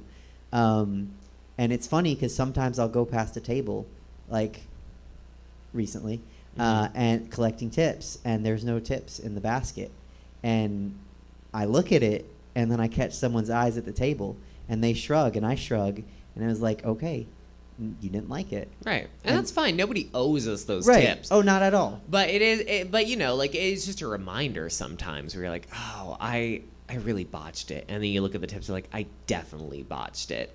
But that's with any job, you know? Like, you're gonna have moments in that job where you're like, I have failed. And every once in a while, it may not be as often as, say, with drag, but every once in a while you'll have either someone or something turn around and confirm it for you. And that you failed. Yeah. And that sucks. Well, so I'm going to take a second and just remind the viewers, Stab Comedy Theater, right above my head. Sons and Coin, support 7 days a week. You can see Jesse, you can see Chelsea, you can see me. I'm cute, I'm adorable. Hi. So now it's almost like I said that to brace myself to talk about my failures, which I've done on the show. And not as spectacularly. I mean, in a way, more spectacularly the last time you were on the show, but I don't think we talked about it. And I try to be very open about my journey in stand-up and drag, and about how sometimes I'm better than other times, and sometimes it's a struggle. So we like to refer to what I call my Make-A-Wish Day. I don't think you know. Have I called it that to you? I don't think I've heard that before, so okay. Go. It was when Chelsea was here, and I did the song with the guitar. And the crowd was like, why do you have a guitar? And that whole day, fantastic cast beside me. You, Helen, Taryn, Mercury was our guest for the day. It felt like the crowd was like, okay, this is nice. Did you win a prize? Is that why? Can we, when you're done, we can see a real one, right? And that's my fault, you know, because I took a chance and it didn't work. And it happens as an artist. Sure. But in that moment, like, I didn't need to ask about the tips. I was like, nope, it felt like bombing in comedy, which is a terrible feeling. And it's one of the reasons that we, as comics, start to tell people, like, don't do comedy, because you will fail a gajillion times. Bombing hurts. Oh, yeah. Sometimes you need it. Well, growth in your career is all about taking crazy risks that may not pay off, like in whatever you do, but especially in the entertainment career, I feel, because like there's no guidebook to tell you what's going to work and what isn't. Like I obsess, and I have a lot of my favorite comedians that I watch religiously, and I know what works for them, but I can't say that what worked for them is going to work for me. And then if I just kind of go off an idea that they have and try to make it my own and try to go off like completely unaware of whether or not it's good, like it sucks if you put all this effort into make it with certainty that it's good, and then to have people either not laugh or like to get like a light chuckle or to, God forbid, get heckled for it. Like it's I am surprised I've never been heckled in all the sets I've done, which is hundreds. I've never been heckled. Damn. Okay. Cool. I know. I'm very lucky. 'Cause it should have happened by now. Yeah. But I will say, so this happened at brunch today. At one of the tables, because I hosted, and as you know, because we all take turns hosting, and you are a great host at a drag show. Sometimes you say something and the crowd doesn't laugh. Yeah. And I think I'm so, whether or not I get booked, I am so seasoned at this point as a comedian that I can kind of tell, at least at a drag show for sure. It's a little harder at a comedy show because you can't just kick it to the next performer. Right. But at a drag show, I can tell they like it. Yeah. They're just not laughing. Like they like it, and I know people at watching might be like, no, girl, they didn't like it. Like, it's okay. No, but they actually, like, today a table grabbed me and they were like, you were really funny, and I was like, thank you so much. Yeah. And they were like, no one was reacting when you were talking, and I was like, I know. Was that, if I may interject, was that the first brunch or the second? I think it was the second, actually. Both crowds were quiet today. That's weird. No, because just as background, Yeah. we love everybody who comes Everybody. and supports Makeup and Mimosas, but we have noticed as performers that the first show always tends to be the most quiet one, and I think that's because everyone's still tired and they're still sort of waking up and expecting us to, and so we'll go out full force, full energy, like, yeah. They're just like, whoa, yeah, that's great, that's awesome. So that, I mean, it can be kind of a negative effect too sometimes. I've noticed that the first show actually tends to tip better. Really? Yeah, because I do keep track of that, because I'm like, that's how I gauge my own performances. I mean, I watch the tape because we have Becca, Becca Beat Dragon. I've talked about it. I don't actually know if I've talked to her about it in this show. But if you want to see any of us perform, come buy tickets. Don't be a weirdo. We're safe. And Apple's amazing. Helen's amazing. Terrence's amazing. But if you can't make it to the show, we have a drag anthropologist. That's what I call her. And she records everything that happens at the show. She's fantastic. She is fantastic. And you can go to her YouTube channel, Becca Beat Drag, and see all, not just us, but all the drag shows she goes to. And she goes to a lot of drag shows. So I can watch that tape, and I can, like, almost like an athlete, and I can be like, oh, don't do that again, Suzette. Oh, see, that's why I never watch any of my recordings, like, ever. So how do you know if what you do is good? Because that's my process. I guess I kind of don't.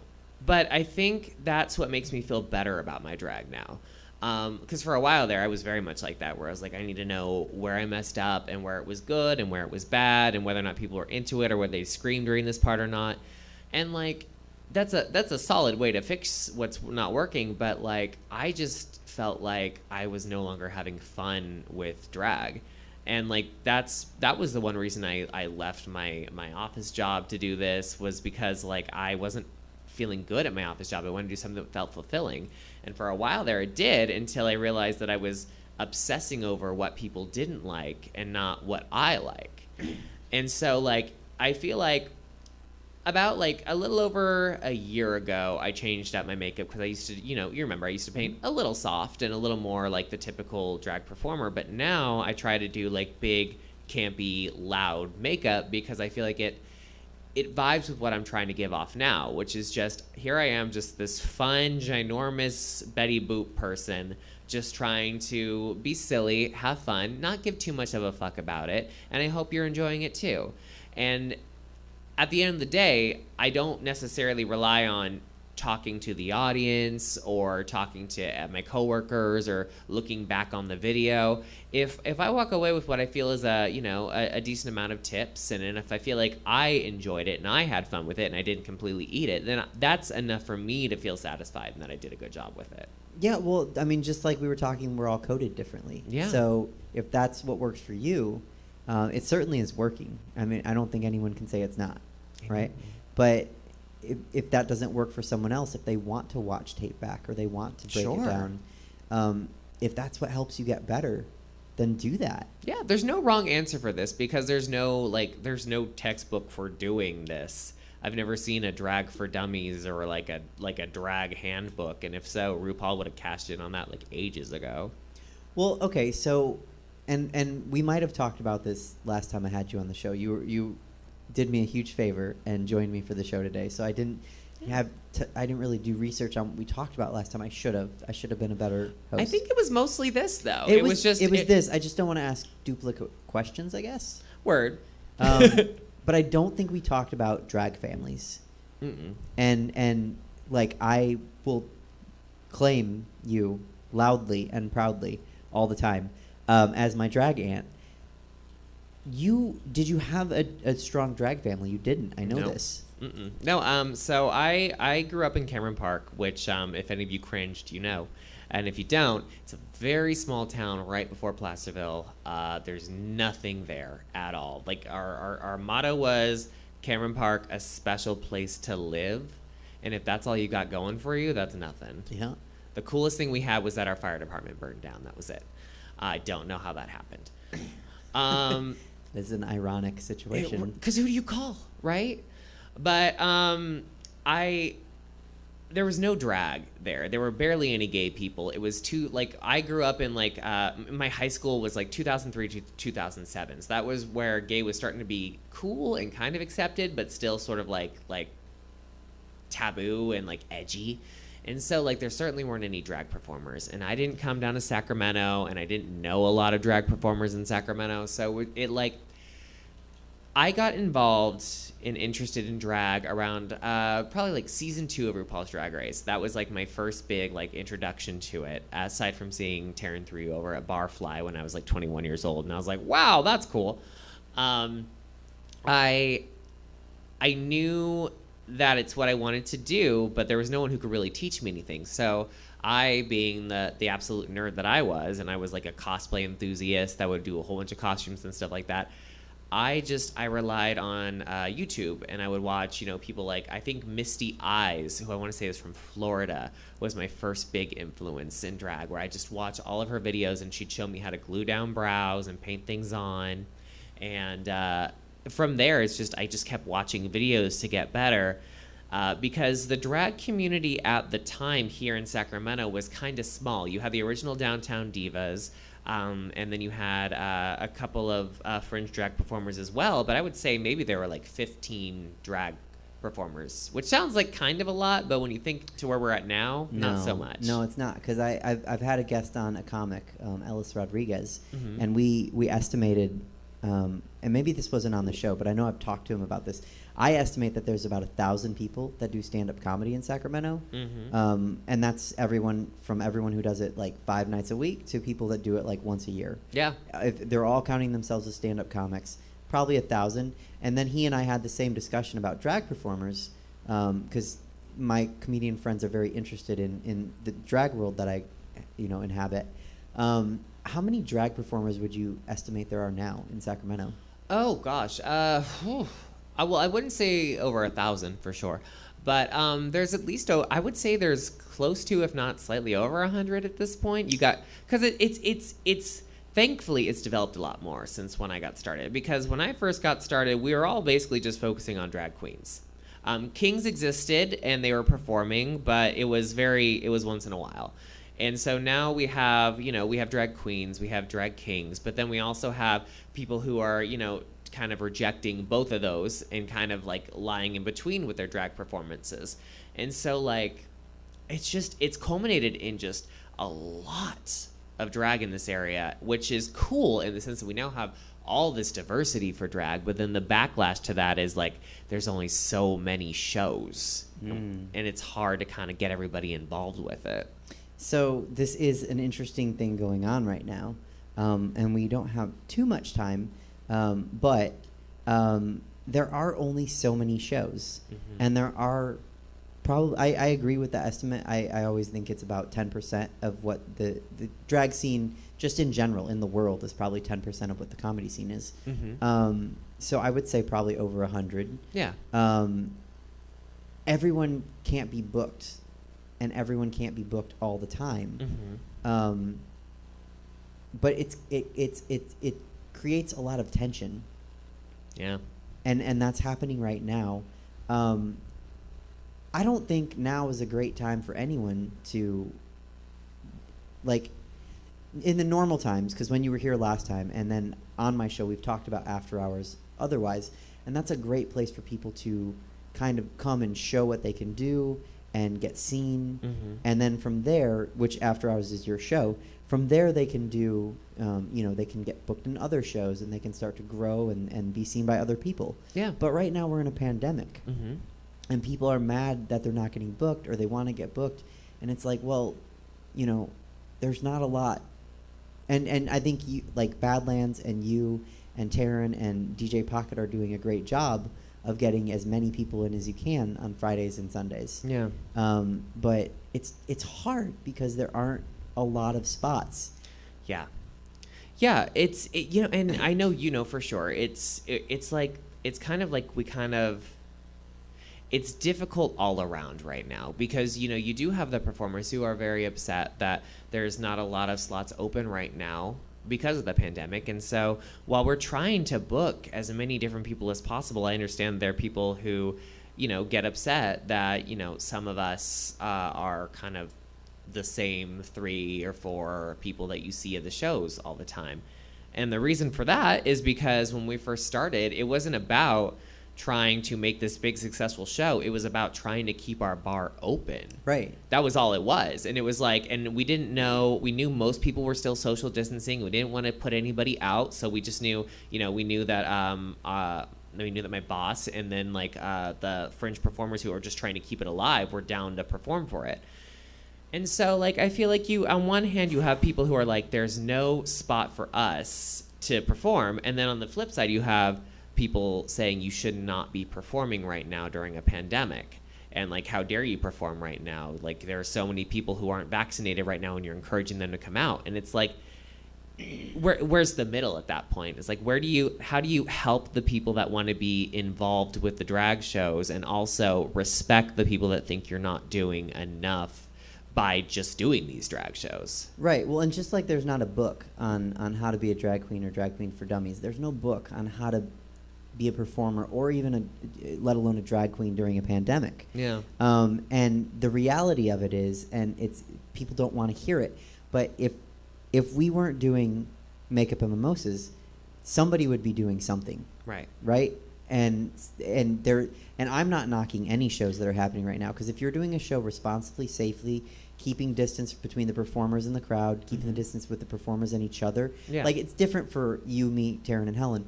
Taryn and I have spent 5 days a week together basically since March. Oh yeah. And then of course, I see you weekly. So you're in my pod, Right. But I think the thing is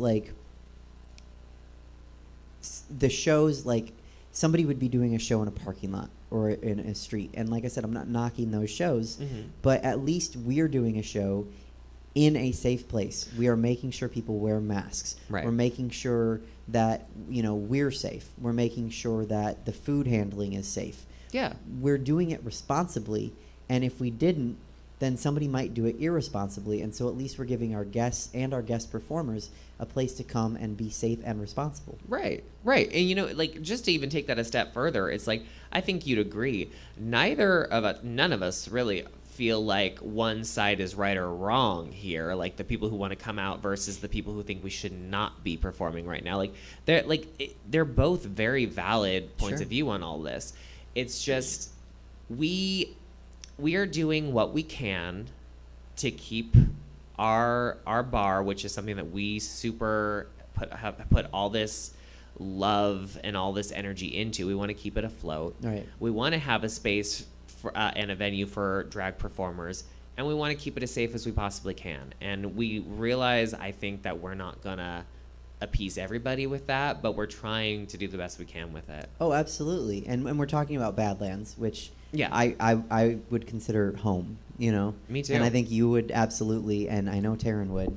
And Helen, home is Stockton, but home is also Badlands.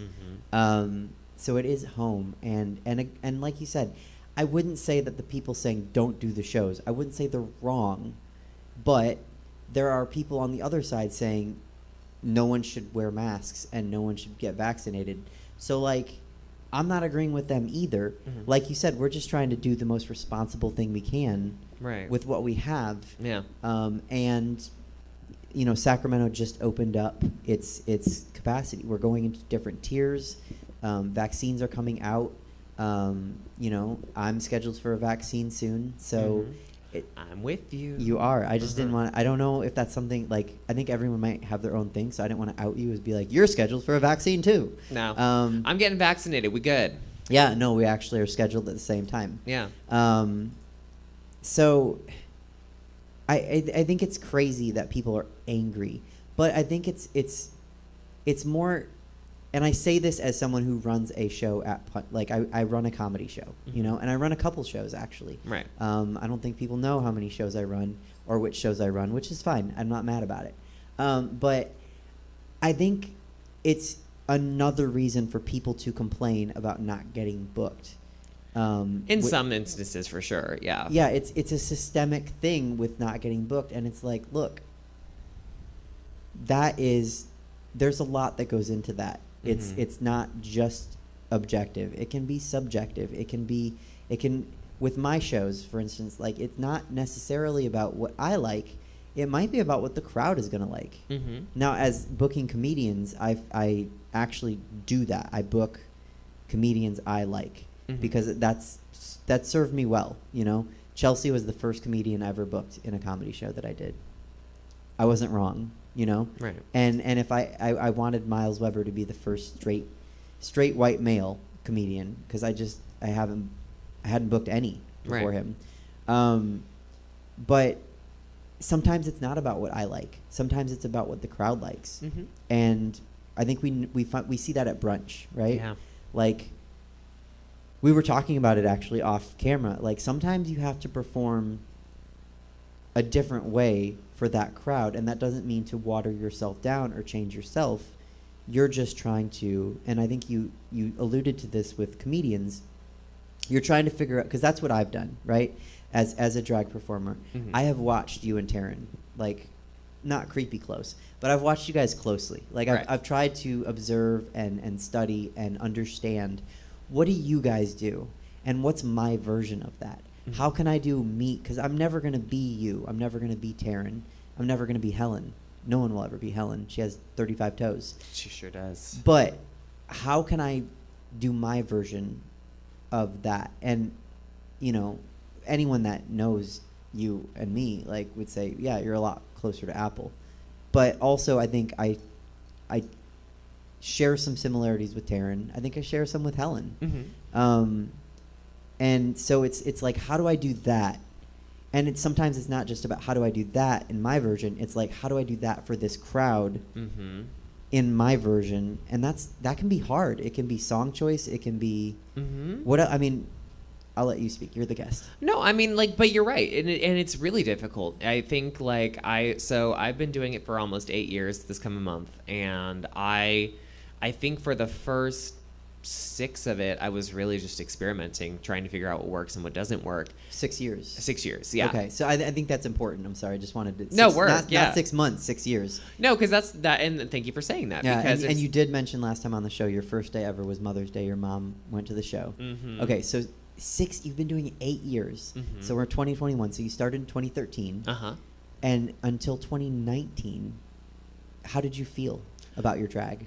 I felt like I was, and this, you know, this goes into like a long ass conversation with therapy and stuff like that. But basically what it comes down to is I started being very aware that my drag was, me doing drag was so hyper fixated on what other people liked about it and what other people expected of it, which when it's your job, I get that. But I wasn't having fun with it, and it wasn't something that I felt like I was doing for me anymore. It was all about, what do other people want to see in me?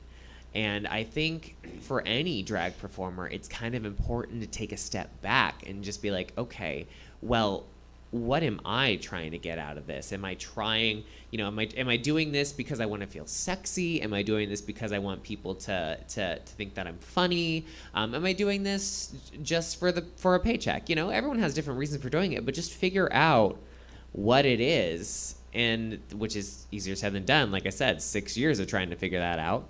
But when you finally do, just try to run with what you've got. Like for me, I was Miss Gay Sacramento 2018, and for like a whole year I tried to be very like pageantry and very glamorous and stuff like that, and that never felt like me. And everything before that was very like, you know, kind of goth rock punk chick, and then like 1920s weirdo chick, and like none of that really worked. And it's like finally when it clicked and I was like, I just want to be funny and do something silly and cool. That's kind of where like the real growth started happening. So if I can tie any of that up, I guess it's just, you know, it just try to do a crazy amount of different things, and when one feels like it's really sticking with you, just kind of run with it. And, yeah. Yeah, no, and I'm pulling up some questions. I'm not ignoring you. No, you're good. But I wanted to say that's interesting because you had to steer away from what people wanted to see in you and what made you happy. But certainly, and I'm saying this. Sorry, I'm saying this from my stance, from what because I've tried to be very open and transparent about, you know, the trials and tribulations that I've had in my experiences. Sometimes I have had to put away what I want to do and try to do what makes the crowd happy. Sure. So that's completely opposite. So if somebody is out there and they're like, well, what do I need to do? Right. How do you find that? Because for you it was going left, and for me it was going right. Well, because I think what it really is, and don't get me wrong when I say all that, because there are definitely times where I'm like, I've got to tailor what I'm doing to this particular crowd. But I think what really matters is, and this is like the really hard part, is like trying to find in your core what makes you feel good. Like once you've got the idea of like, this is the kind of performer I'm trying to be, you can kind of be a little crafty with how you do it. Like, you know, I've certainly, like, even within this past weekend, I've run the gamut from doing like sexy sultry numbers to funny silly numbers to rocker numbers. Like I'm never just like the funny queen or like the ridiculous pelvic thrusting queen. Like I will do whatever I have to do for me to get a message across to a crowd. I don't feel like I always have to be a certain type of performer, but in my core, like when I break it down, I know overall what I'm trying to get across. So I think that's the takeaway is you can alter your drag for a crowd or for a situation as long as you know what you're trying to get across. It is, you know, and I was just talking with Taryn about this, about myself. It's interesting because sometimes I'll do something, and this happens in comedy a lot too. I call it like solving math. Yeah. Because the thing everyone can kind of relate to is like sometimes you do a math problem in high school or whatever, and you get the right answer, but your teacher's like, well, how did you get it? And you're like, I don't know. Right. And so like me on Valentine's Day, that's when I wore like the rocker look. Yeah. Right, and you said that's like the best I've ever looked. And I'm like, cool, I brought all those pieces with the intention of wearing them together. Mm-hmm. But I don't know how to do it again, you know? I knew how to do it that one time, but I don't know how to make another version of that, you know? And so... But that's okay. That can be one step of many steps to getting to who you feel comfortable as a performer. Oh, sure. And you know, I had kind of a cool breakthrough last week because something I like to do is do weird songs that people haven't heard, which is that's not always the advice you get. Right. And for some people, it doesn't work at all. No, but still take those risks. Like sometimes, always take those sometimes risks. you have, and it depends on the show. Yeah. You don't want to do it in every show. Yeah. But I did take a weird risk last week and do a song that I wasn't sure if people had heard, but it worked. Mm-hmm. And so it's kind of like the same thing with that outfit with the math equation. I'm like, but now I knew what I was doing that time. I was like, okay, I'm going to do this. I'm going to do this my way. I'm going to be Suzette Veneti. Good. I'm going to do this weird song, and I'm going to have fun. Mm-hmm. So I kind of took everything that we've talked about, and we'll see if it works. Right. And it did, but now I'm like, can I make that conscious journey to that point again? Or if I do it again and it fails, like, was it a fluke? Well, and that's just it. Like, whatever ends up sticking and what doesn't, like, you have to kind of, and this is the hard part, because I know you and I are kind of wired the same in wanting immediate results. you gotta trust the process of all of it. You have to understand that it will click, but it may not click immediately. You know, like I said, like it was literally 6 years of me just like feeling around in the dark, almost giving up a bunch of times, until like something kind of clicked and made me realize, okay, this is what I want to do. So absolutely trust the process and respect where you had some successes with that fabulous punk rocker look and that whole performance. It was fabulous. And even if that's not where you end up being, it was a good stepping stone to get there. Yeah, it's kind of like playing hot and cold, like when you're young and like you're getting hotter, you're getting colder. Okay, that worked. Yeah. So, and then me, analytical, you know, I'm going to start breaking that down, like what worked. You might not, because you're just like, well, it was fun. I just want to have fun.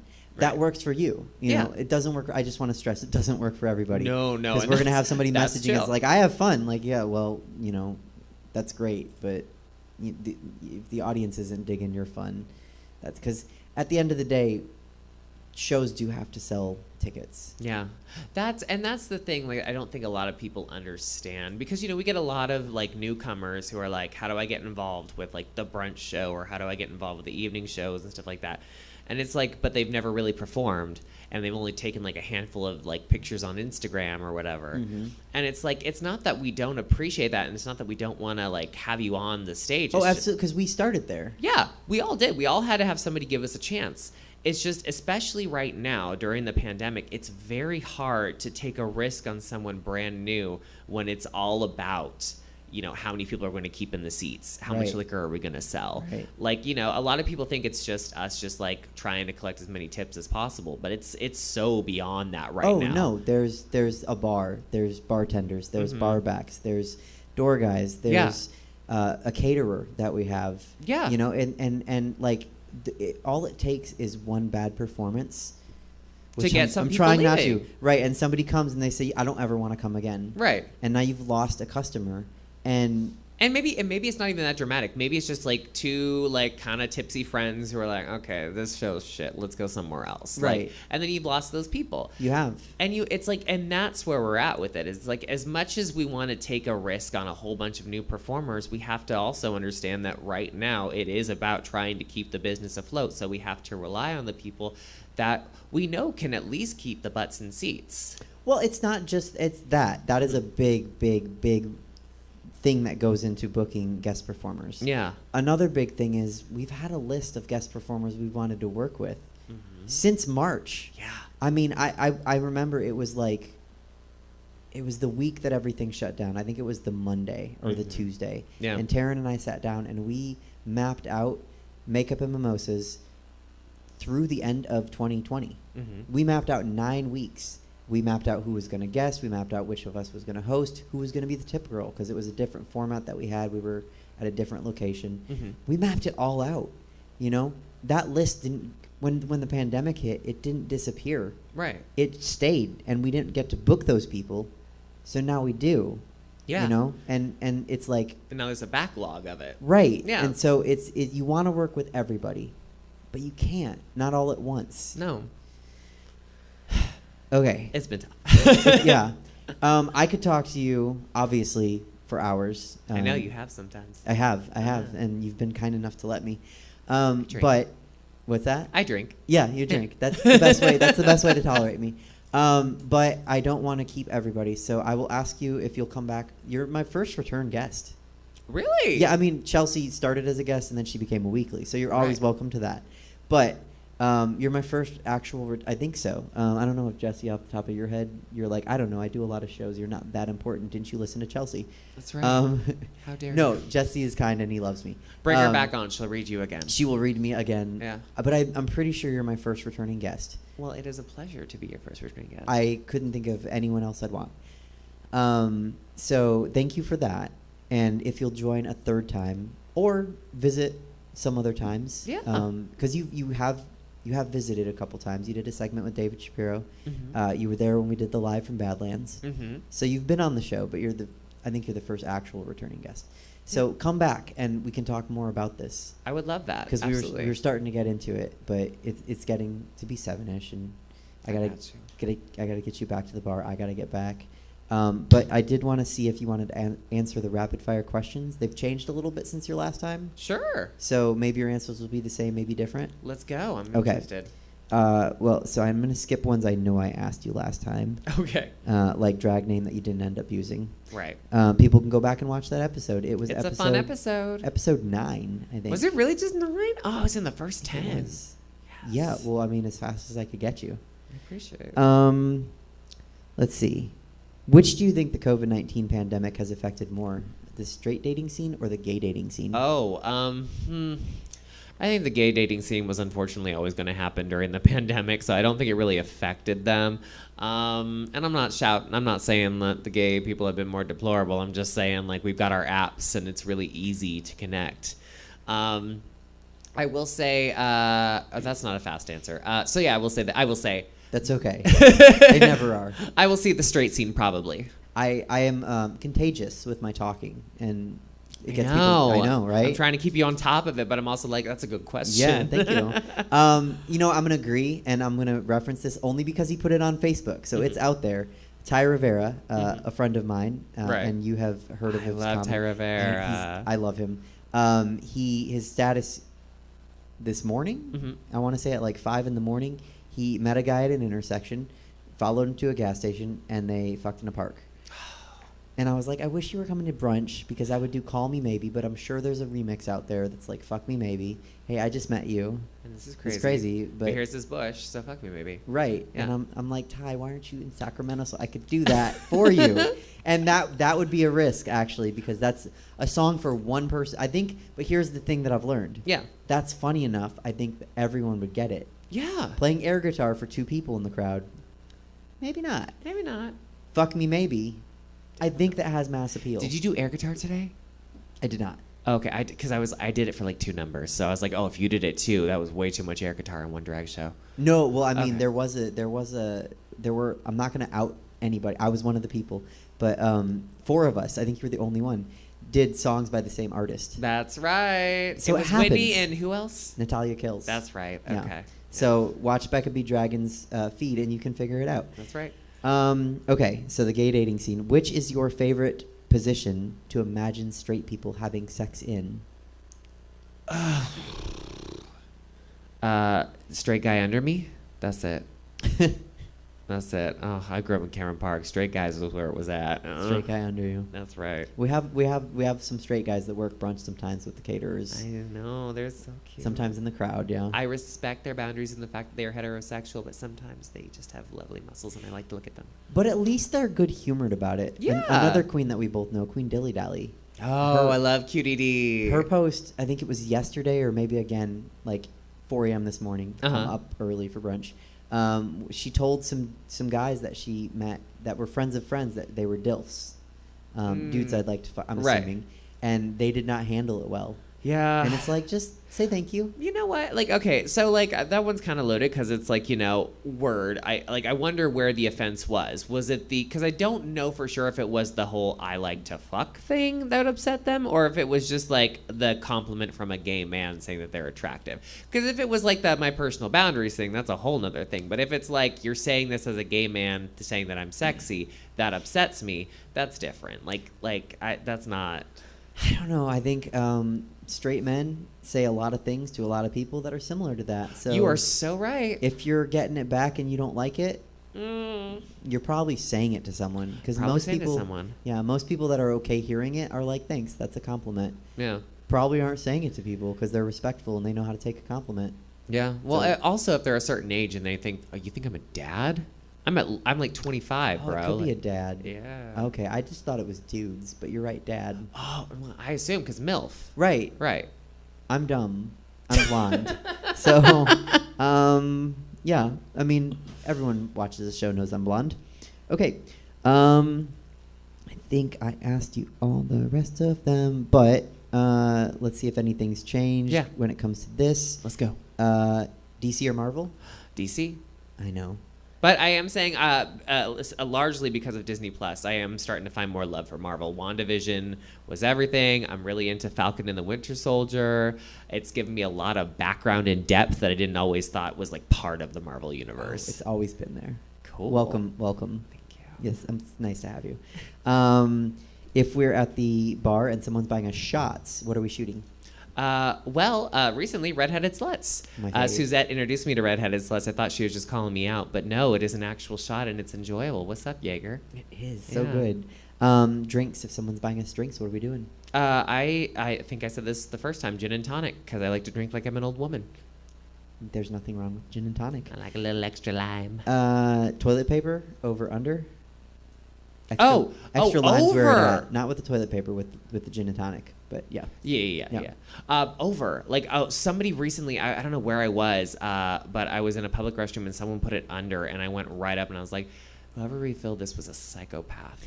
So in the 50 episodes, I've asked many, many guests that. Sometimes one guest a show, sometimes two. Last week, I'm not counting David Shapiro. No guest. Right. He can count himself, whatever.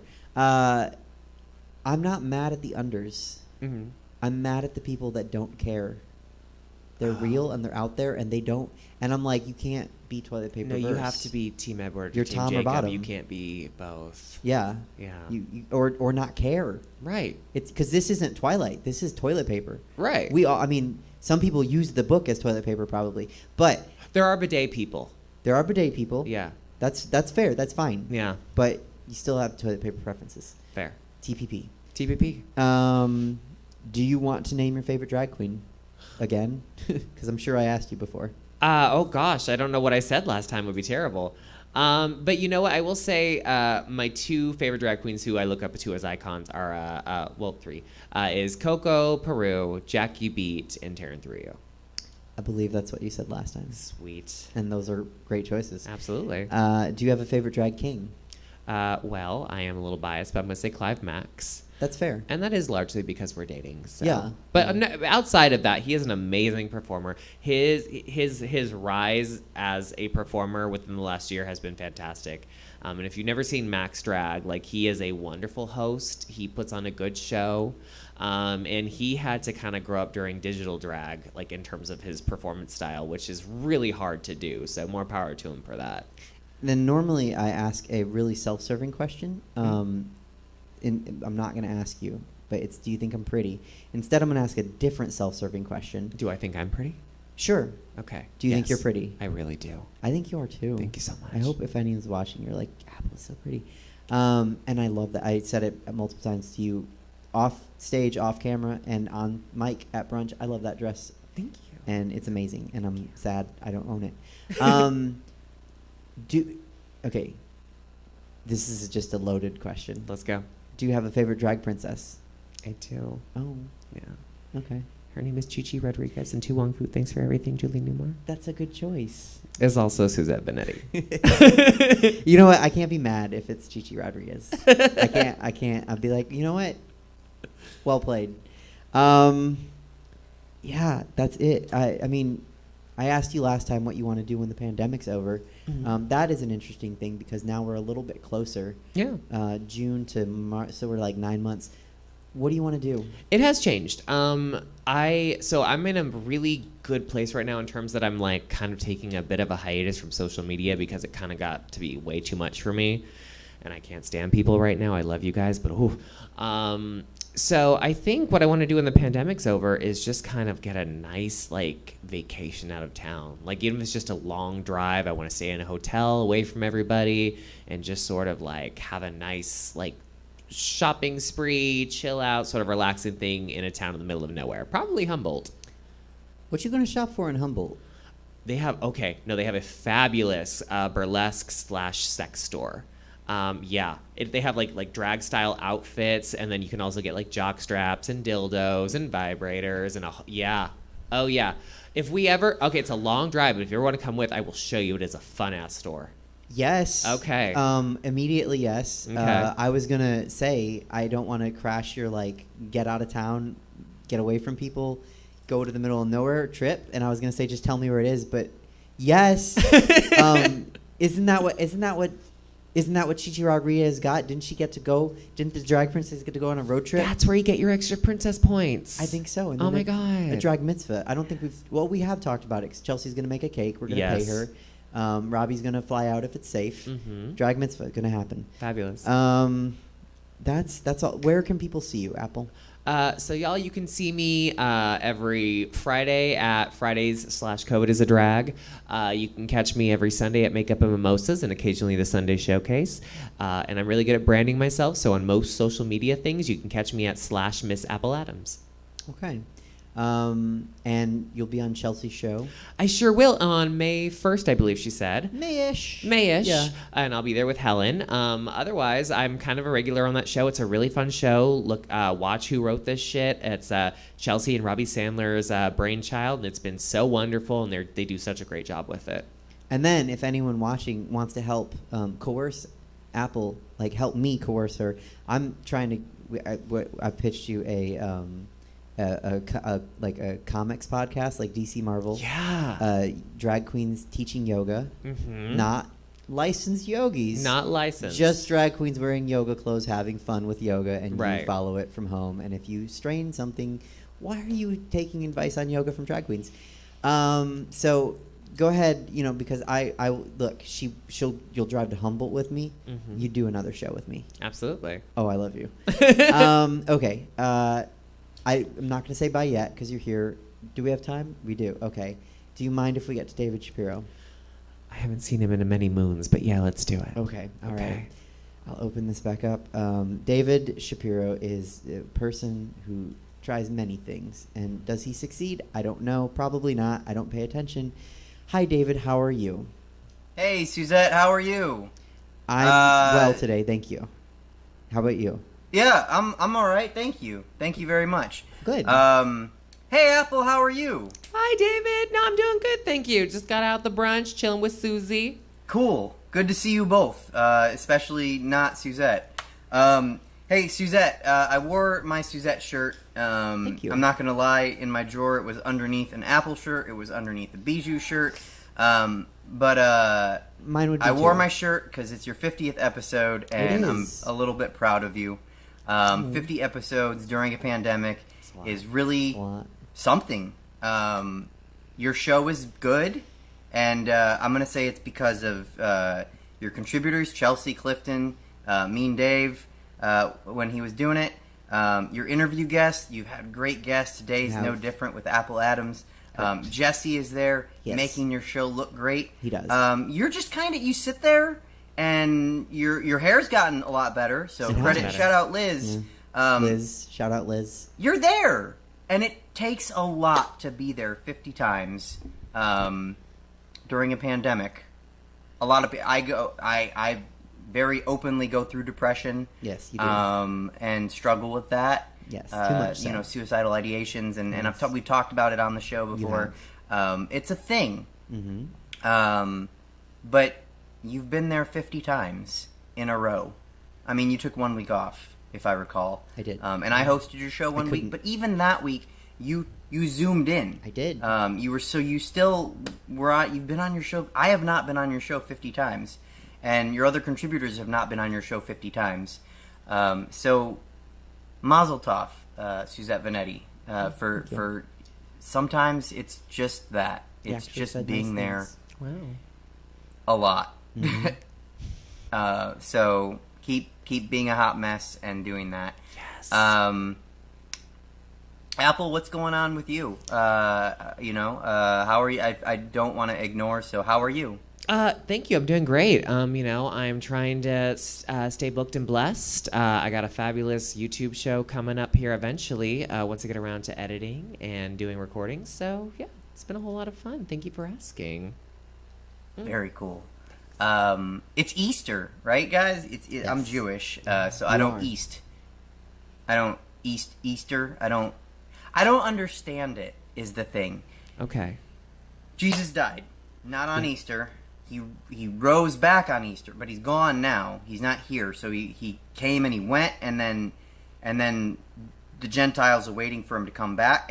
It's very my dad left for cigarettes, and he's coming back soon, and I'm just waiting for him to come back. And I feel bad. We, the Jews, we're waiting for nothing really. Just more shit. That's what it is to be Jewish. You just wait for more awful things to happen and blah, blah, blah. We suffered, famous song, Rachel Rachel Bloom. But it's very confusing, the Easter. And it has to do with the fact that it was a pagan holiday of spring and rebirth, and then the Christians stole the Easter. Yes. Well, the whatever it was, and they stole it and they made it Easter for Jesus. And so now there's Peeps and there's the Cadbury bunnies, eggs that I was talked about 2 weeks ago, and there's a lot of stuff going on. And then there's Lent. It's a lot packed in to Easter. It's like a crazy holiday with it's like, we have the Jews, we've talked about Purim. It's yay, Purim's a great holiday. But Easter's like kapow, kapow, Good Friday, and bunnies and eggs and Peeps, and Jesus is coming back, and give something up for 40 days. And most people are going to give up something that they can give up anyway. Like, I'm going to give up getting premium gasoline. I don't want premium gasoline. You never got premium gasoline. I know, but I'm giving up for 40 days because I can actually do that. I can't give up chocolate for 40 days because I'll fail. So, I'm not criticizing anyone. I'm just confused. So if anyone could explain Easter to me, that would be cool. Because I've done my job, my Jewish civic duty. I don't think that's a thing. I think maybe in Israel, and then you serve for the military for 2 years, which I am not fit to do. But I've done my job as your resident Jew, even though you've tried to replace me with Robbie Sandler. I've done my job as your Jew of the show to explain Jewish holidays as they come and go in the calendrical year. Someone explain Easter to me. Suzette, can you explain Easter to me? I think you got it. It's a holiday that's been grafted onto I didn't think another so. holiday. Okay. Apple, can you explain Easter so to real me? quick, Jesus is the Son of God. Because he is a deity, he lays eggs, and him and his friend Peter Cottontail went to rob banks, I think, right? I don't know. That sounds good. Okay. Yeah, it's still not making sense. Sorry. I think maybe because I'm Jewish. Maybe that's it. Maybe. It's a weakness. And it'll never make you. sense to me. But that's okay. Yeah. I think that's all the time I'm going to take, Suzette. Happy 50th Thank you. show. Thank you. Shout out You've to the been White part of Sox it. rookie, Mercedes, who has a record Strangely off amount of topic. hits. Strangely. Baseball's Why back. not? Suzette, baseball's back. Yes, Also, voter suppression laws in Georgia, boo, they suck. That's some bullshit. That's Yeah. all I got, and point. maybe I'll see you later, Suze. I hope not. So be well, and don't stray from Liz, and keep booking Never. good guests. Always. And also, you're welcome. I was like your guest last week, No. so I will expect whatever, a poster or something. I don't want to hug. Don't touch me. I don't like you that much. But It's mutual. Jesse, that's an alarm. I gotta go. Apple, Suzette, you guys all have a good night. Happy 50th. See you later. Bye, David. It's like he set an alarm so he would know when to shut up. Sounds about right. Yeah. Or it's to get to the show tonight, which I got to get back. Got to get you back. Right. But this has been the 50th episode. Apple Adams, thank you so much for being here. Thank you so much for having me on your 50th. That's such an honor. It worked out so well that way. Yes, the hell it did. I'm so grateful. Thank you to Clifton. Thank you to Chelsea. Thank you to Myles. Thank you to Heather. Of course, thank you to Jesse. And thank you to Stab Comedy Theater. Because 50 shows during a pandemic, David said it is a kind of big deal. Yeah, it absolutely is. Pat on the back. You did a good job. Thanks. Yeah. Hopefully I keep doing it. Yeah. So that's the show. We'll be back next week. I don't know with who yet. I might have to ask people to come back. But we'll be back. 5:03 on the 11th. See you then.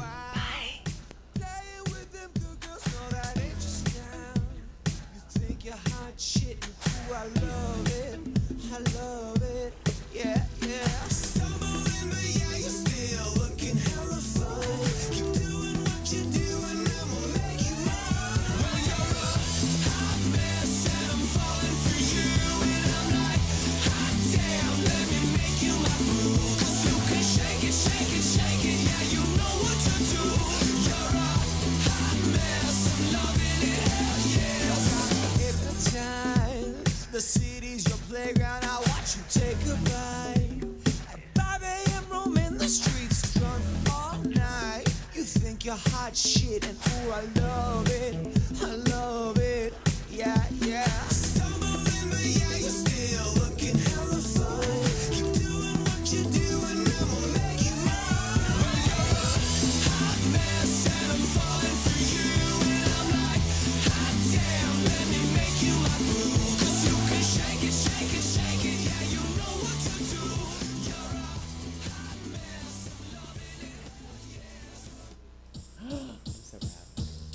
Oh, is Mike dead now?